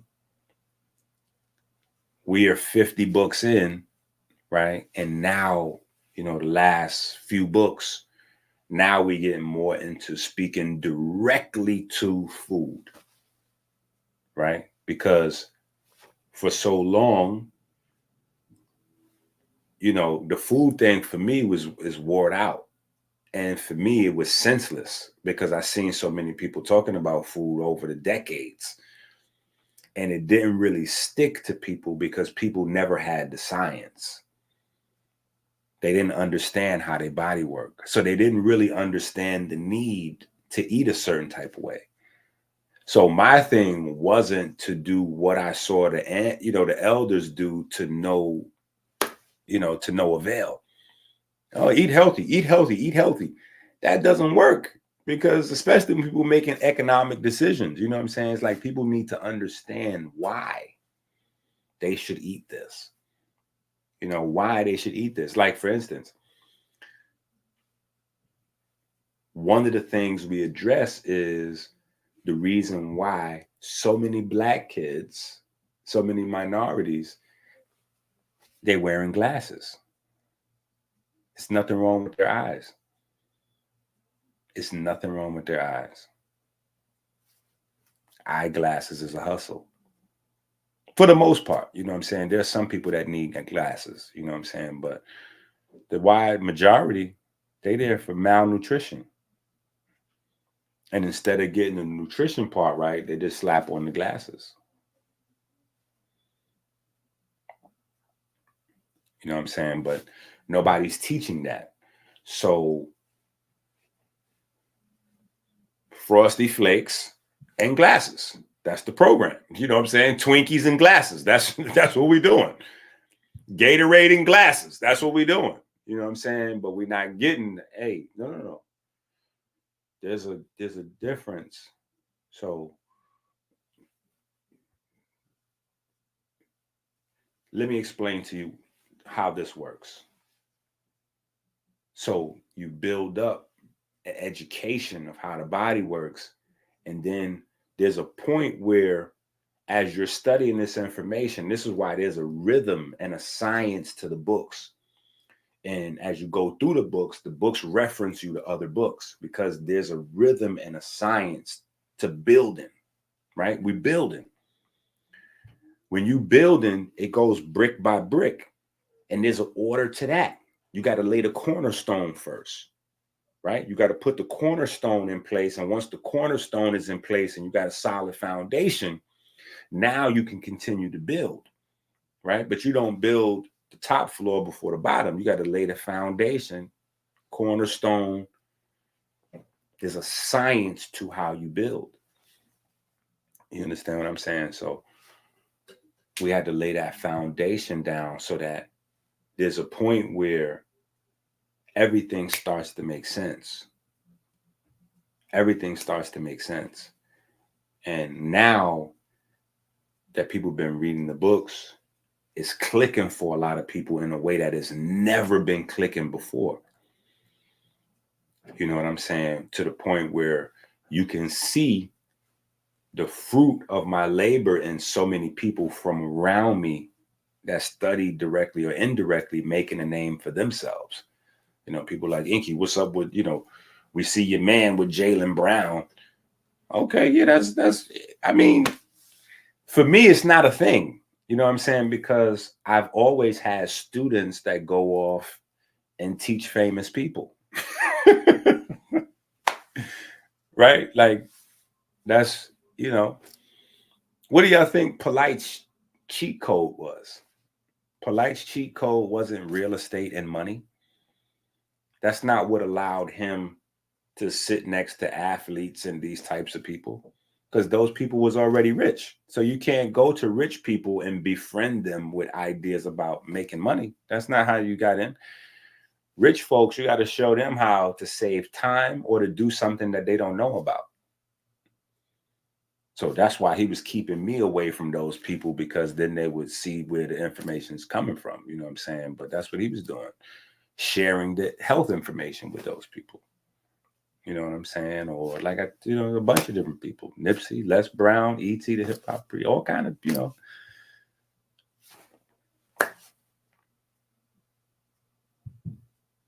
So it's about time, you know what I'm saying? That for him, congrats. You know what I'm saying? Like, but that's, so for me, it's not a marvel. What I'm showing people is look, stop looking at all these niggas and you get busy. That's why I got the books, so that you can start to get where you need to be at. Don't look and go, wait, this person's next to this person. No, let that motivate you to study, because what I was able to share with them was not as put together as what we now have. You know what I'm saying? So, you know, we got a genius making factory now with these books. Like we got genius down. We got a genius factory now. Like we pumping genius out. I've perfected it over the years. You know what I'm saying? Being able to produce geniuses. You know what I'm saying? So yeah, we got it to another level now. You know what I'm saying? But that's a large part of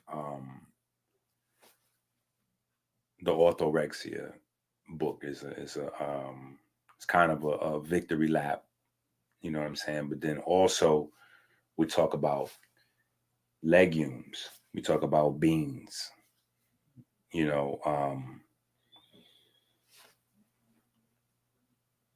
in that time period, like the reason why, you know, obviously I gave you that whole long story is not only so you know the climate of the time and the history, but also so you understand people's mind was already programmed, because it was only 2 or 3 people in the space. Their words was like the law. And so if Dr. Africa says beans make you fart, right? And then Dr. Sebi says beans are no good because they're hybrid, or beans are acid. That's it. It's over. Dr. Sebi said beans is acid. Dr. Africa said beans makes you fart. So now people start putting their own shit together. Beans make you fart because they're acid. And then there's that. It's over. It's gone. Right? Now, you know, the health universe, nobody's discussing beans. You know, beans are totally removed from the health universe. The only person that highlighted the power of beans was Elijah Muhammad. But remember, Elijah Muhammad was always trying to soften things down. You know, Elijah Muhammad was always in the process of dumbing shit down, at least from our perspective 100 years later. You know what I'm saying? Because we got to realize every 10 years, there's a growth in consciousness, intelligence, and awareness of the people. So we can't really judge his job teaching the masses 100 years ago with the current state of the people, even though people still are unenlightened, but that's unenlightened by our standards. You know what I'm saying? Like people back then is light years away. They was using lard, you know, like lard, you know what I'm saying? And so he had to do what he had to do to open the door a little bit, you know what I'm saying? So he talked about navy beans, you know what I'm saying? And navy bean, navy bean, navy bean. You know, Dr. Sebi, he came in with the chickpea. You know what I'm saying? Chickpea, chickpea, chickpea. Elijah Muhammad came with the navy bean. Dr. Sebi came with the chickpea. You know what I'm saying? But neither one of them went outside of that dynamic. And both were operating at the time with limited knowledge, or they had complete knowledge maybe, but they limited what they shared with the people for whatever reason. You know what I'm saying? So either they knew better and they just didn't share it, or they didn't know and they shared what they knew. You know what I'm saying? But that's why, again, my main thing was science, science, science, science, science, science, science, to get people just aware of the science aspect so you could start to make better decisions yourself. Because you can't say that chickpea is nutritious, but then say that peas in general are not, because all plants have a lineage. just like people. People have a lineage. You have parents. Your parents have parents. Plants are the same way. So you can't say that this is nutritious without saying the cousins, the uncles, the mothers, the grandparents of this plant is also nutritious, right? So the moment you open the door for navy bean and say navy bean is a nutritious, source of, a dense source of nutrition, you open up the door to a whole bunch of other beans and blah, blah, blah, blah, blah, right? To the smart people. To the drones, to the masses, the clones, the people that don't have any scientific awareness in and of themselves, they don't have any choice but to follow the personality. So Elijah Muhammad, huge personality. Oh, there are people following Elijah Muhammad. So whatever he says must be. So yeah, navy bean. Okay, great. Most people didn't even have an idea of how to eat navy beans except for baked beans. So these niggas getting pork and beans, saying, oh yeah, well, this is the navy bean. So that's why even till today, the supermarket gotta sell the vegetarian baked beans. You see what I'm saying? Because the regular baked beans had pork in it. So because so many people followed Elijah Muhammad, they was like, well, no, we got to get rid of that pork out of there. But the shit's still loaded with fucking sugar. So even though they eating the baked beans, right, which is the navy bean with no pork, they still got high blood pressure, diabetes, cancer. Like it didn't fix the problem because they just neutralized it with the shit you didn't understand yet, right? Because you didn't understand glycation. You didn't know that's a relatively new term making its way around to people's households. They didn't know what glycation, they didn't understand cholesterol. People still do not understand cholesterol. Like, so we're good to take the pork out of there. As long as that shit is loaded up with sugar, then, yeah, it's not going to fuck with our money. Keep it loaded up with sugar. They can eat all the navy beans they want. You know what I'm saying? Like, most people eating chickpeas, is canned chickpea. They're not really buying the bags of chickpeas and making chickpeas themselves. It's canned chickpeas. You know what I'm saying? Which is high in salt and a whole bunch of other shit. You know what I'm saying? That's not a part of the actual chickpea, but it's a part of the matrix that they need to put in the canned food to keep it fresh. You know what I'm saying? And canned food is, I'm not banging on canned food. If canned food is cool as long as you understand the difference between what you're getting in that can and what you could be getting fresh, and you balance it out with whatever. So, but yeah, so, you can't open the door and say navy bean is nutritious without saying there's a whole wide variety, because nobody ever asked the questions that I asked. And when I was asking the questions I was always labeled a troublemaker, but I was just asking one simple childish question, right? What do children ask?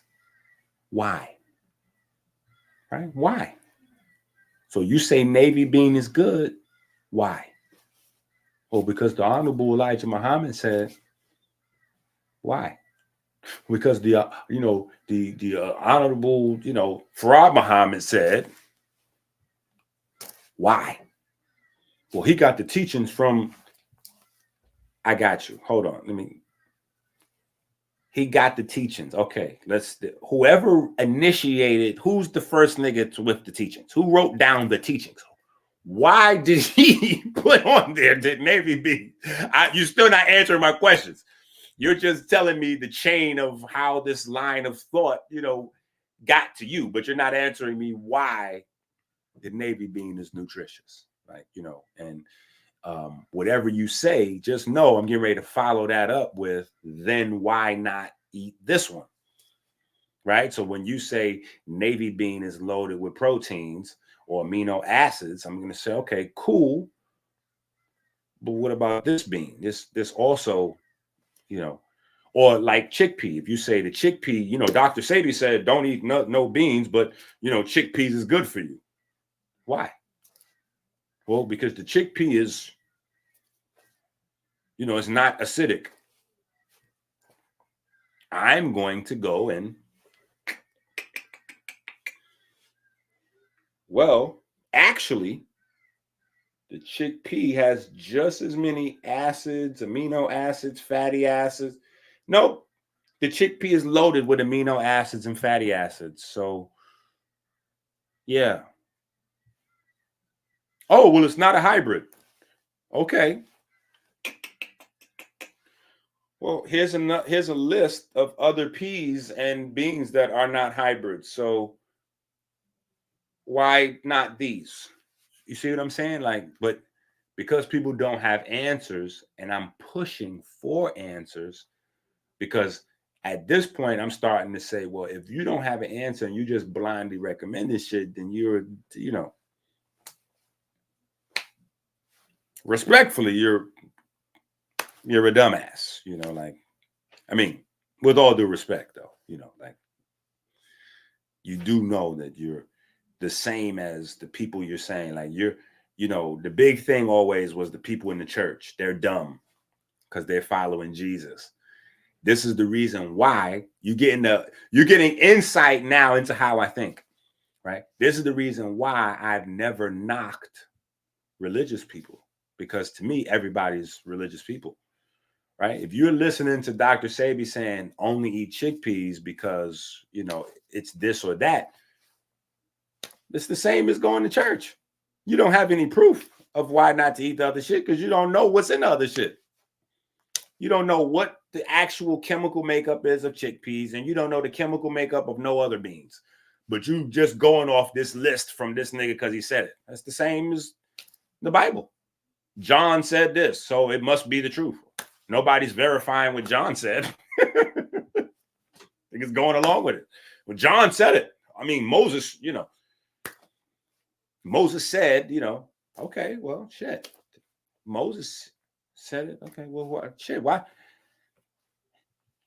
don't we all have yellow cupcakes with the swirly thing? EnQi said we should have some of those. I mean, hey, I'm somebody. In my word, I said we should all have orange cupcakes, damn it. Right? Why not? Let's accept it as a reality. Let's all have orange cups. Like, so I'm like, no, that's stupid. You know, like, why? But the thing is, big companies understood that there is a gullibility to people, and that's the birth of the commercial industry, right? They would tell you in a commercial, have some of this, it's good for you. So there's a time period where they had cigarette commercials, and they had doctors, listen, they had doctors advertising cigarettes as healthy. And doctors would be smoking cigarettes all through the hospital while they operating on niggas and all that, prescribing medicine. They checking you out with a cigarette right here, or you know, it's people in the room. You in the room sick on wires and all kind of shit. Niggas is in there smoking. Yeah. So you got to realize that what is in your contemporary space in the future, they may laugh at it as barbaric or crazy. The same way we look back at people smoking cigarettes on airplanes or doctors smoking cigarettes in patient rooms and shit like that as insane. You got to ask yourself how much shit is going on right now in our time that in 50 years, your grandchildren are going to look back and go, oh my God, I can't believe they was getting that batana oil that smells like the barbecue grill, you know, that coffee. I can't believe they was rubbing in the carcinogens. That's crazy. Like, there's just a lot of things, you know.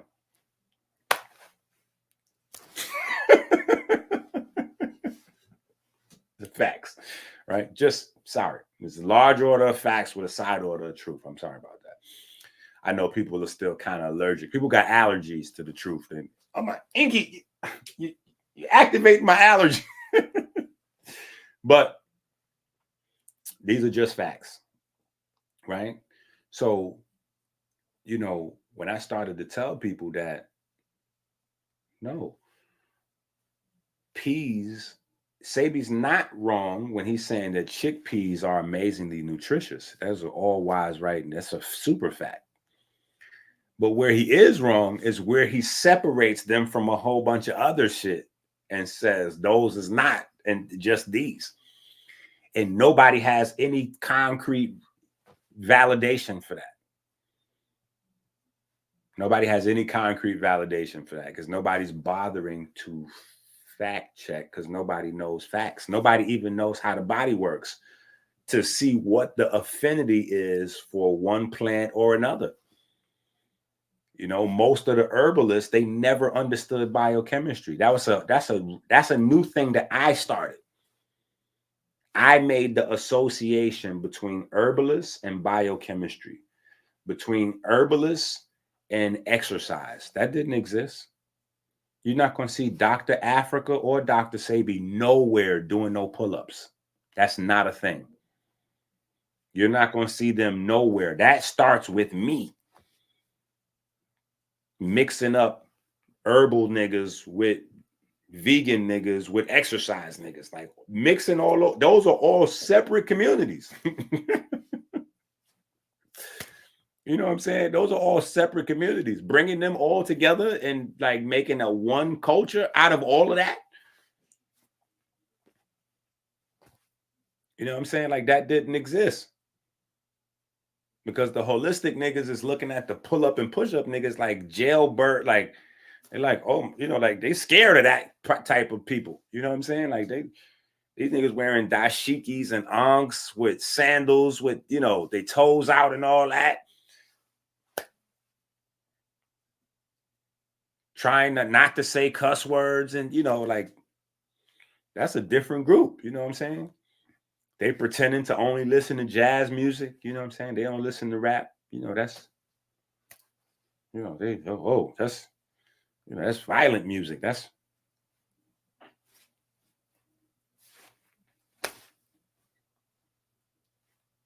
facts. You know what I'm saying? So a lot of what we're talking about in that new book is the health benefits in this overlooked superfood. Really, if anything could ever qualify as a superfood, it's beans. When I say beans, I mean the whole kit and caboodle, right? All of the legume family. You know what I'm saying? The peas, the lentils, the beans. You know what I'm saying? But even white folks got the you know, because, you know, they working off some Pythagoras shit. You know, Pythagoras forbid beans. So, you know, Pythagoras said beans are no good. So, you know, they working off some Pythagoras shit. Like, yeah. Beans are for poor people. Now, here's the thing. When you check all of the blue zones around the world, right? Because there used to be like 5 or 6 different blue zones. In fact, the funny thing is the more fast food places expand around the world, the less places in the world you have people live to be 100. That's a fucking scary statistic. The more that eating becomes commercialized, the less places you have where people reach 100 years old. And the one thing that all places had in common that lived to be over 100 and healthy, not like on 100 on machine, you know, like on machines and shit. They don't remember, you know, their kids, they don't remember their kids and all kind of shit. Like that's not really living to be 100. You technically damn near brain dead, or you're like a half a vegetable You're a hybrid at that point. If you're 100 years old, but you can't remember your kids and all that, your life is gone, right? A large part of what your life is your memories, is your mental faculties. Once you lose that, it's a wrap. You wasting oxygen out here, right? So we're not talking about people that live to be 100 like that. We're talking about people that's 100 and sharp, right? 100 and sharp, right? The one thing that all of these groups had in common,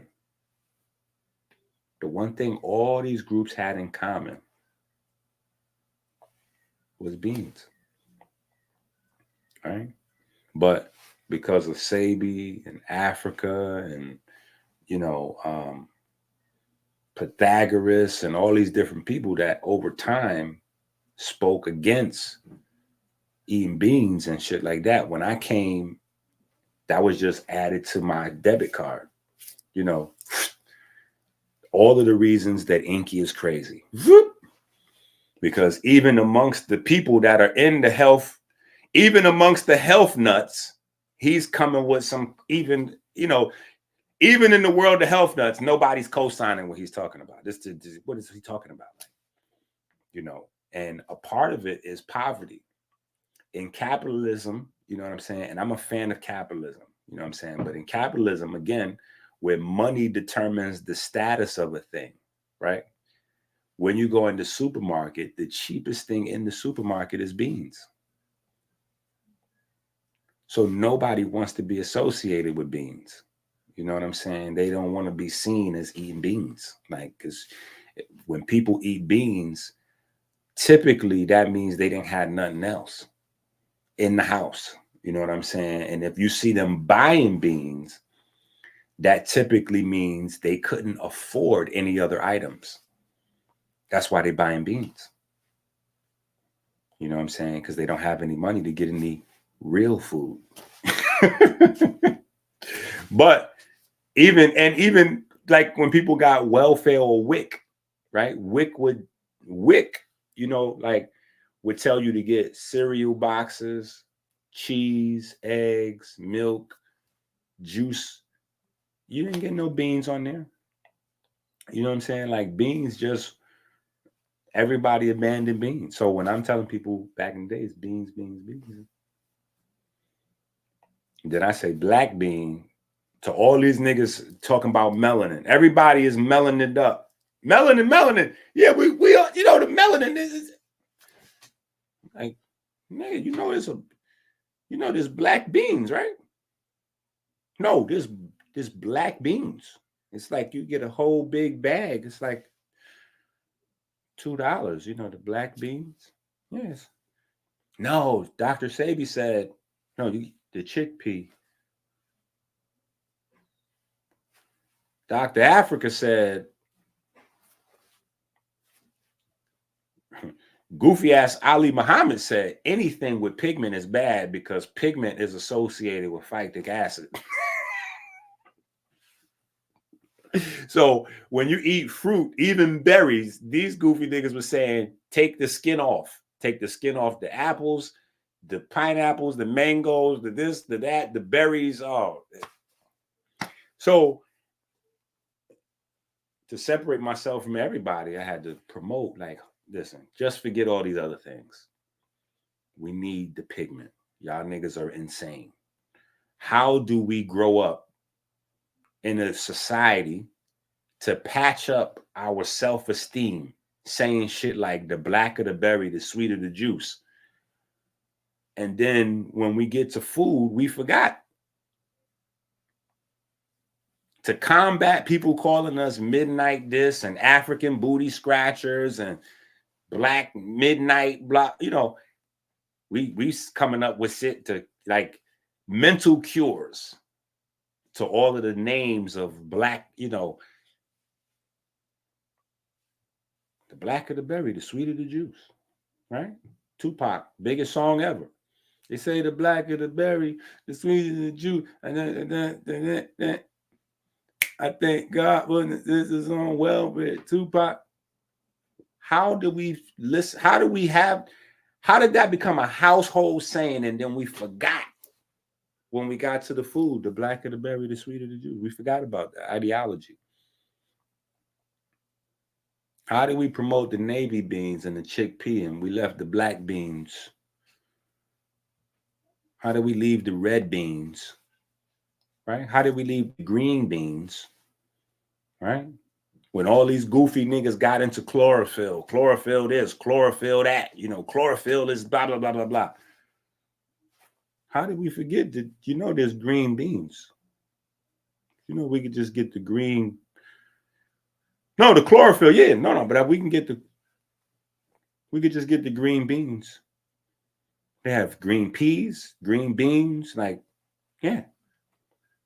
We could just get. It's right there.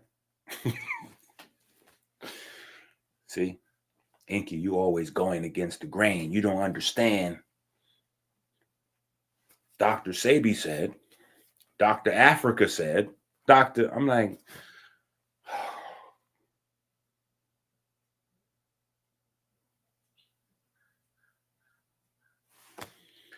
soon as they come up with one of these niggas' names, I know there's a blockage where ignorance about to kick in. Because you saying somebody else's name because none of those niggas directed you to some information.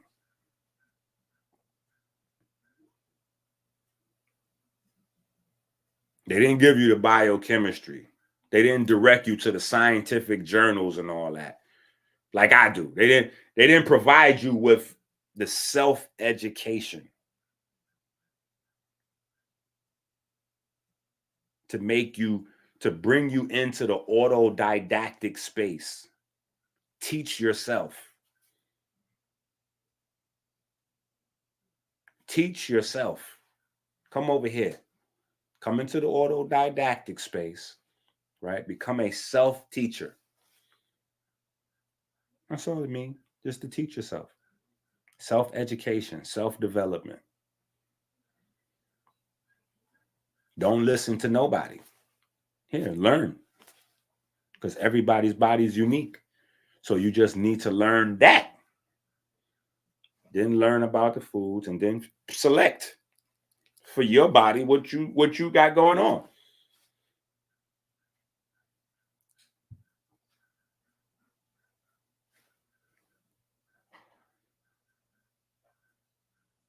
Y'all forget the shit people be trying to do. I had real experiments. That's why I'm saying, sometimes I think we confused with learning and how you could learn. So motherfuckers is watching this documentary on Netflix. That's why I had my kids write about it. You know what I'm saying? Because I thought it was funny. I thought it was so funny that I wanted to get my kids' reaction to the documentary. Because everybody in the health community now, they talking about this documentary. Oh man, well, they was able to examine twins and they find out that you niggas do know I have 2 sets of twins, right? You niggas do know I have 2 sets I have twins. I have twins. I have 2 sets, different types. Right? I got twin girls and then I got a boy and a girl twin. So I can put the real study together. I can put the real study together.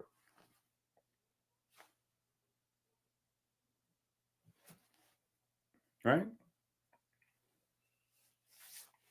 So that's what we go into in the book.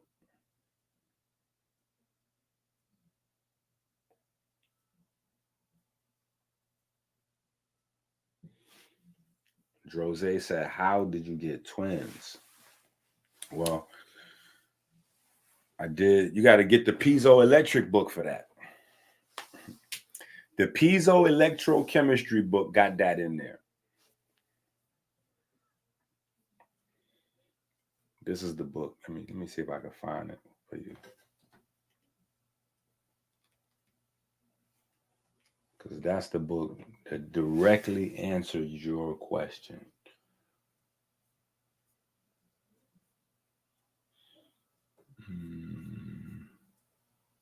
Here we go.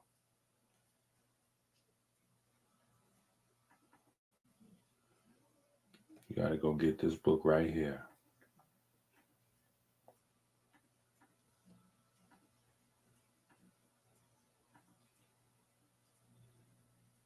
How do you get twins?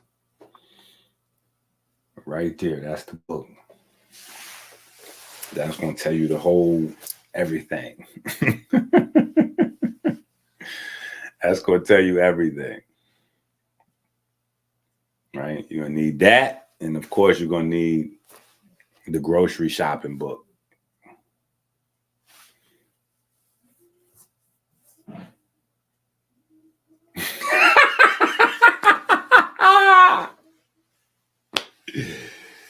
Yeah.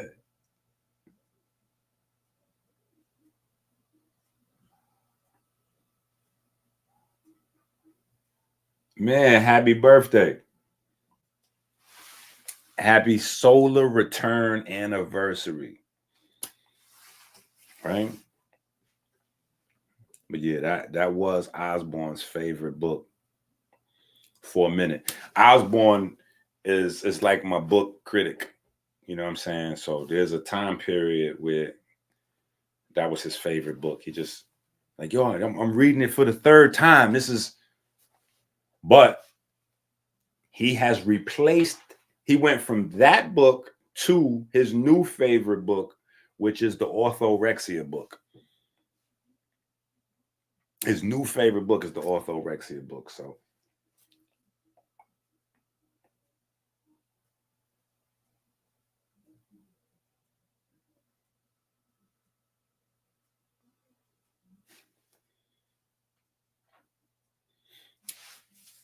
that's what we going into. We go into the seed retaining process, and I go through the whole story.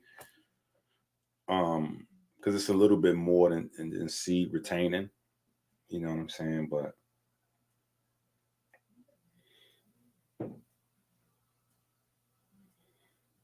and it's in a couple of, it's spread out over a couple of books, but that's like the main book with the main information. You know what I'm saying? That's the main. Like that's, yeah.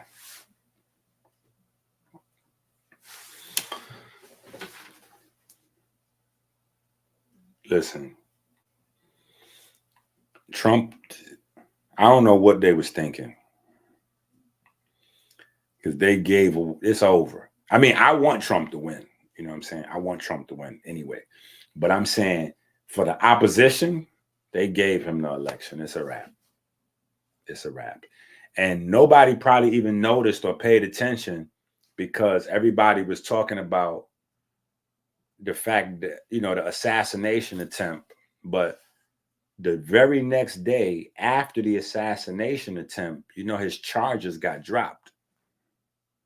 So I don't know if people were aware of that because the media is only talking about the assassination and all that, but his charges got dropped.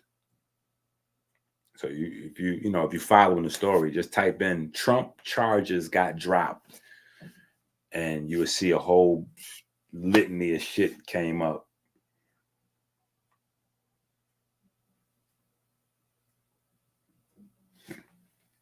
Yeah, there's twins, but I'm gonna be honest.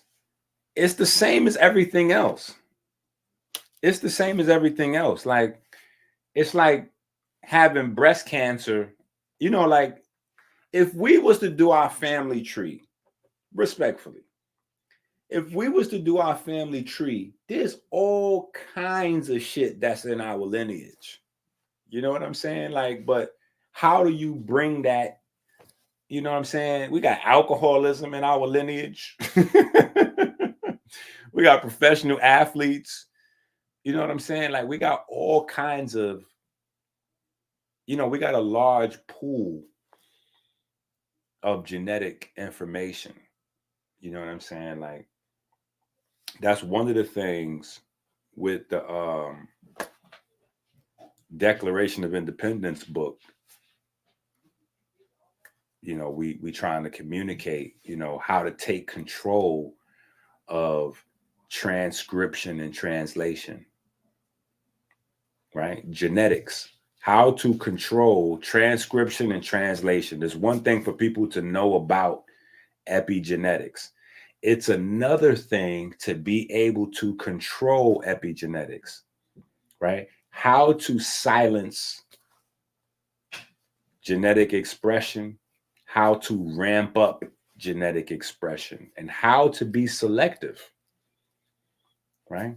How to, decide that, okay, I have this in my genetic pool of information, but I don't want this to be expressed, right? There's breast cancer in my genetic pool, but I don't want to have breast cancer. Or there are twins in my genetic pool. I do want to have twins. You know what I'm saying? Like, what are the things that we need to do? And the first part is figuring it out. The first part is figuring it out. You know what I'm saying? Identical twins is an acid problem. The womb is acidic. The egg divides in two or more, and you got identical twins. But going the opposite direction in the healthy space, the woman has healthy eggs on both sides. So it's not just the man, the sister has to be healthy. You know what I'm saying? Really healthy, reproductive wise, right? Because she's got to have eggs ready for you on both sides. That's the difference between fraternal and identical twins. Identical twins is one egg, but the conditions where the egg is, it's acidic. And so it breaks the egg into multiple pieces, right?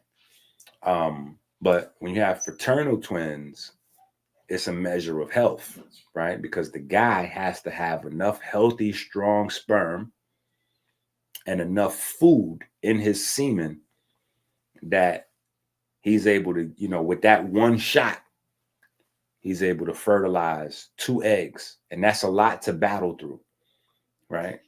But the woman also has to have 2 eggs. We in the space now where women don't even have any fertile eggs, where men don't have sperm that swim, they don't have a bunch of,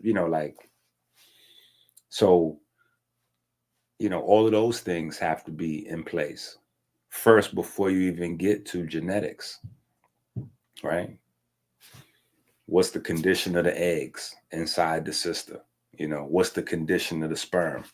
Most men don't even know they have a 64-day sperm cycle. We program to learn from the time we're young that women have a cycle monthly. We don't know that men have a bi-monthly. You know what I'm saying? Men have a cycle. You know what I'm saying? That's taboo to even discuss, especially with all of the, the gender and all of that kind of stuff. Now it's like, if you say men got a cycle, you got to say pause. You know what I'm saying? So it's levels to before you even get to the gene stuff. You know what I'm saying? What are the health practices? You know what I'm saying? So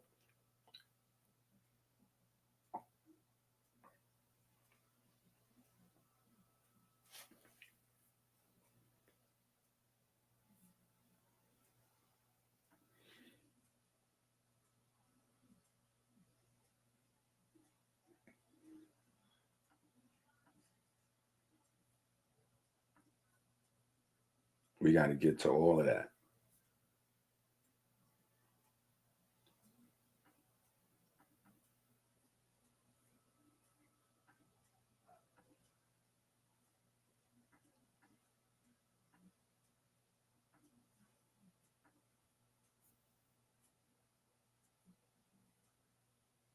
Peace to the family. This is Abdul Ali, candidate for U.S. House District 12 here in Charlotte, North Carolina. Let's just be real, folks. The Democrats have destroyed our major cities. Their policies have made us less safe, they've given us less economic opportunity, and they've provided less educational opportunities for our children. And that's why I'm running for Congress, because I know what it takes to improve these issues. I've got great working relationships already in D.C. I've spent the last 10 years of my life building my political resume so that one of us, somebody who thinks like we do, could get into D.C. and make a difference. I want you to visit aliforcongress.com to find out more. Got the screen on me. Let me show you how I really flex, Si. This is how I really flex. Look at this. You see this, Si? This is how Peace and blessings out there to everybody. My name is Dr. EnQi, the founder of the Melanin versus Diabetes movement and ministry. Our goal is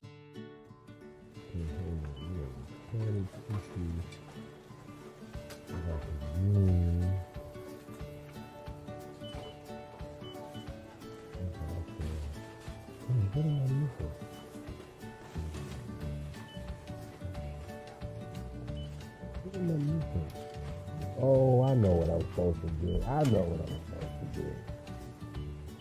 Good, good thing I have my grocery shopping list.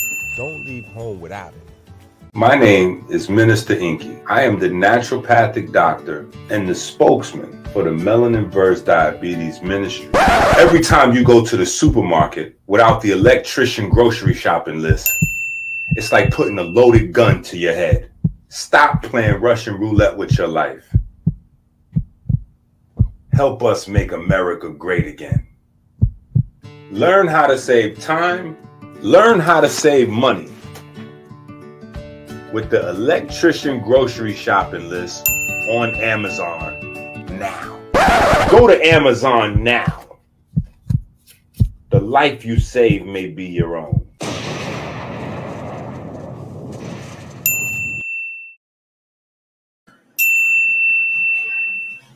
Today is not about this though. Even though you see me in here with the work, putting in work. You know what I'm saying? I'm with the work, putting in work. Ironic though. Right? Yeah, how the tables have turned. I'm recording you in a grocery store now. It's kind of funny. Yeah, instead of me recording you. Yeah. But here is the cheat code. Right? Now, this is for people, but this is also for your cat and your dog. More so your dog than your cat. Cats, it's hard to get cats to do anything outside of you. You know what I'm saying? But for your dog, especially if you let your dog run around and play in the grass and all that, cheat code. Once a month, you should be mixing this in with your dog food. Okay? And this is a good all year round thing for back to people again. To go in your smoothie. Right? This is epic for your smoothie right here.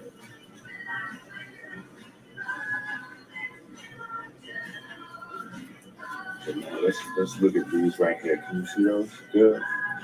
Yep. Okay. See what it say for vitamin A. Zoom in on the vitamin A. Yeah. You see that? Yeah. So it's not really much difference between the bargain brand. That's how we do that. And the store brand. And if you look, you got 7 servings. So it's really, if you do a whole can of this in your blender, it's 700 times with the daily, you know what I'm saying? Yeah, so this is almost 1,000 mcg. So you figure just about 7,000 will go in your blender. Yeah. All right, yeah, so we're gonna grab this. All right, so let's take a look at this thing. This is 13.8 cents per ounce. And then this one is 17.2 cents. So basically about a nickel more expensive per ounce. But the difference is this one is certified to be non-GMO, right? So overall, $1 difference, and it's non-GMO. So yeah, so in that regard, we're gonna go ahead and put this one back. But depending on budget, depending on budget, you might want to go ahead and grab that because you know what? This is the inside of the pumpkin, not the outside. Okay, hold up. Now I had to make some alternative audibles on the play. So instead of going with the big fat one, right? I said, you know what? We're gonna go with this one. Then at the last second, I see this one is the 15 ounces, $3.29, but the Kroger one is $1.99. So I said, we're getting ready to go with these right here, the Kroger brand, right? We're getting ready to go with these. Then at the last minute, before we pulled off, I seen this. Right in the middle, perfection. These guys right here, we getting ready to grab these. Yeah, let's get 7 of these, Chase. Let's get 7 of them. Oh, here, you can be the cameraman since you don't want to be on the camera. Let me just get all these. Yeah, right in between. Go down to this price right here. I see that price is right in the middle, right? Right in between the $1.99 and the $3.29. This is perfect. GMO, organic.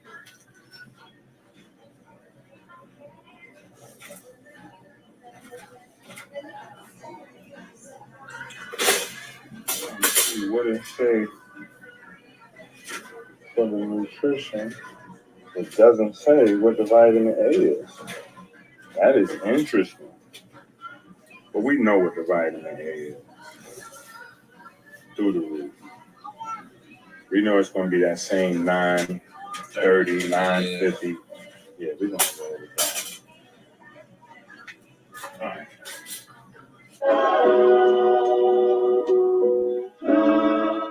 All right, so let's look at this price right here. Right, so what I want to do is actually, let's check something out.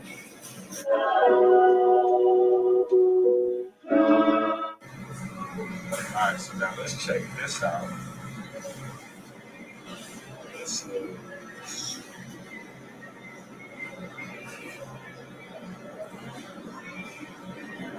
So this is like almost $2 from now. Okay, we're not doing that.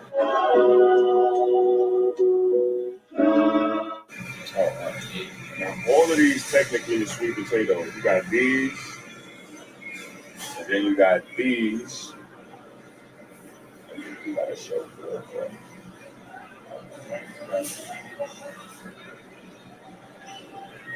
One for 10. Yeah.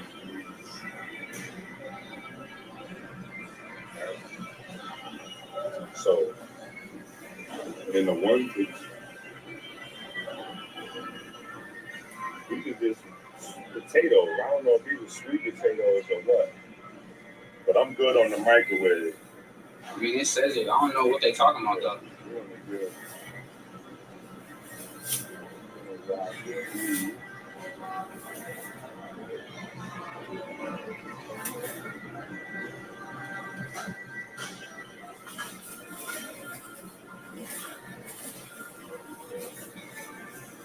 You might have to double bag it. All right.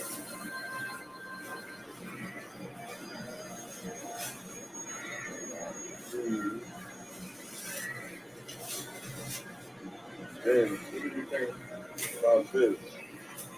The purple ones? Yeah. Where we cook that? Yeah.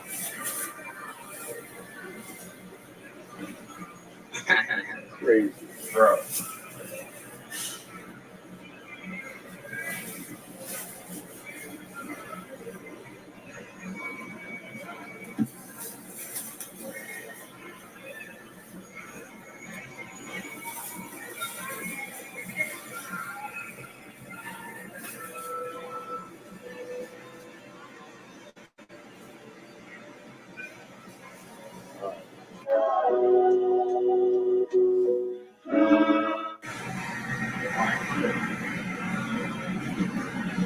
All right, so you see, this is kale.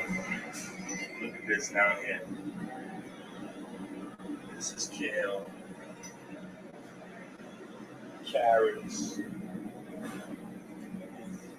Okay, right. Now, here's the thing. The carrots is good. The sweet potatoes is good. But the greens have the most vitamin A per weight.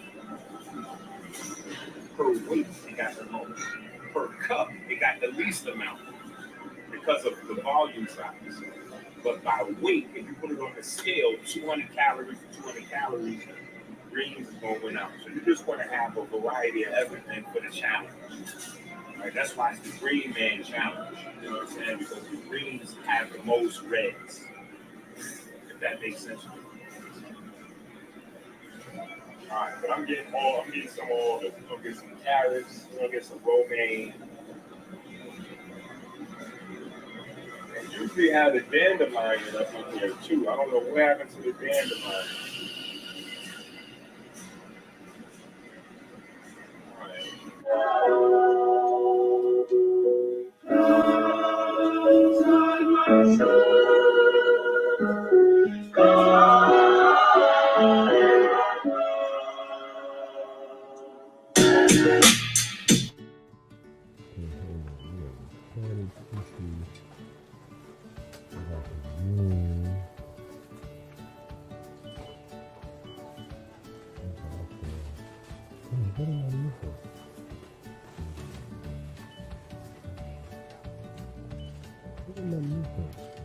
Oh, I know what I'm supposed to do. I know what I'm supposed to do.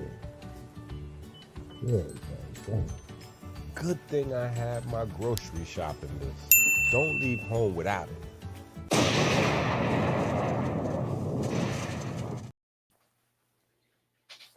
Good thing I have my grocery shopping list. But I told y'all we're going to do another challenge. So, the Green Man Challenge. I'm not going to tell you what it is today. It's in the book. Right? When you get the orthorexia book, it's in the book. The whole breakdown, right? What, how much, this, that, the other, right? All that's in there. You know, we spend a lot of time talking about hydration. You know what I'm saying? So water's back, right? If you notice, right, on the cover of this book, right? If you have this book, right, you can't really see it that good. Well, you can see it right there pretty well. Actually, right here, you see right here, it says "Stay Wet," right there on the cover. But it's like translucent, where you see it, but you don't really see it. You know what I'm saying? Like, so, a large part of the book we're talking about hydration, and we get more into hydration in the coming books. And y'all know we don't do the goof, we don't do the alkaline water versus, we're not doing it. Right. But we do get into hydration on another level. And then we get into this newer conversation where everybody is trying to swagger jack and steal the style now. Everybody's stealing the vibe, right? So what we've been doing, What does our movement basically come down to? The melanin versus diabetes movement. Well, we on pigment and fiber, right? So, and I told y'all this was coming. Listen, whenever I tell y'all something getting ready to happen, it's like my predictions be so on point that we got to move past predictions. I'm no longer predicting the future. I'm literally speaking shit into existence. Right? There's a point where you could say you predicting the future, and that's, you got 7 out of 10, 6 out of 10, 8 out of 10, he calling it. Is it after your shit 10 out of 10, 20 out of 20, 30 out of 30? Like, you got to be like, listen, hold on. At some point, you got to go, he's not predicting what's going to happen. He's creating what's going to happen with his words. He's, man's is on another level. Man's on another level. Man's out here speaking shit into existence, huh? So what is the new health movement? What's the new health movement? Melanin versus diabetes. But guess what? As usual, the world don't want to credit. The world don't want to credit mans from 158th Street with gold teeth. Right? The world don't want to credit mans from 158th Street with gold teeth. So what they're going to do, instead of saying melanin versus diabetes, what they're going to say? Skin versus metabolic disease.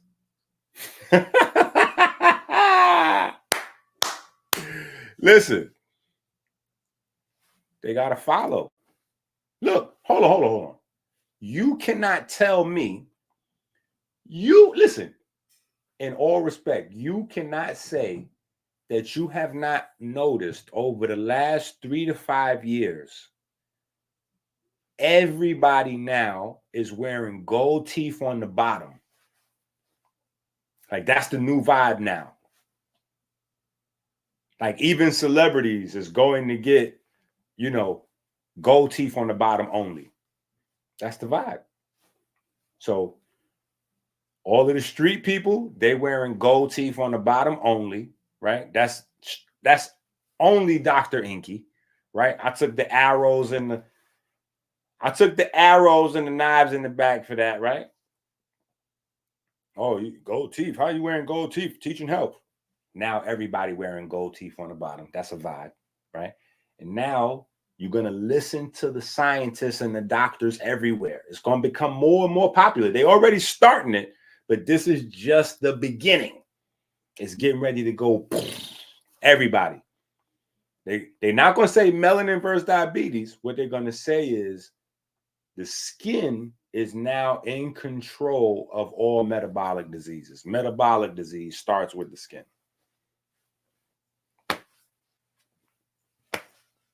That's why I'm saying, look, we running this shit. And it been from what? Y'all supporting the Patreon, the Cash App, going to the website, get your monthly detox, right? AmericanHealer.website. Go get your detox kit, your blue. We changing the world. We changing the world. With our little Amazon books, we changing the world.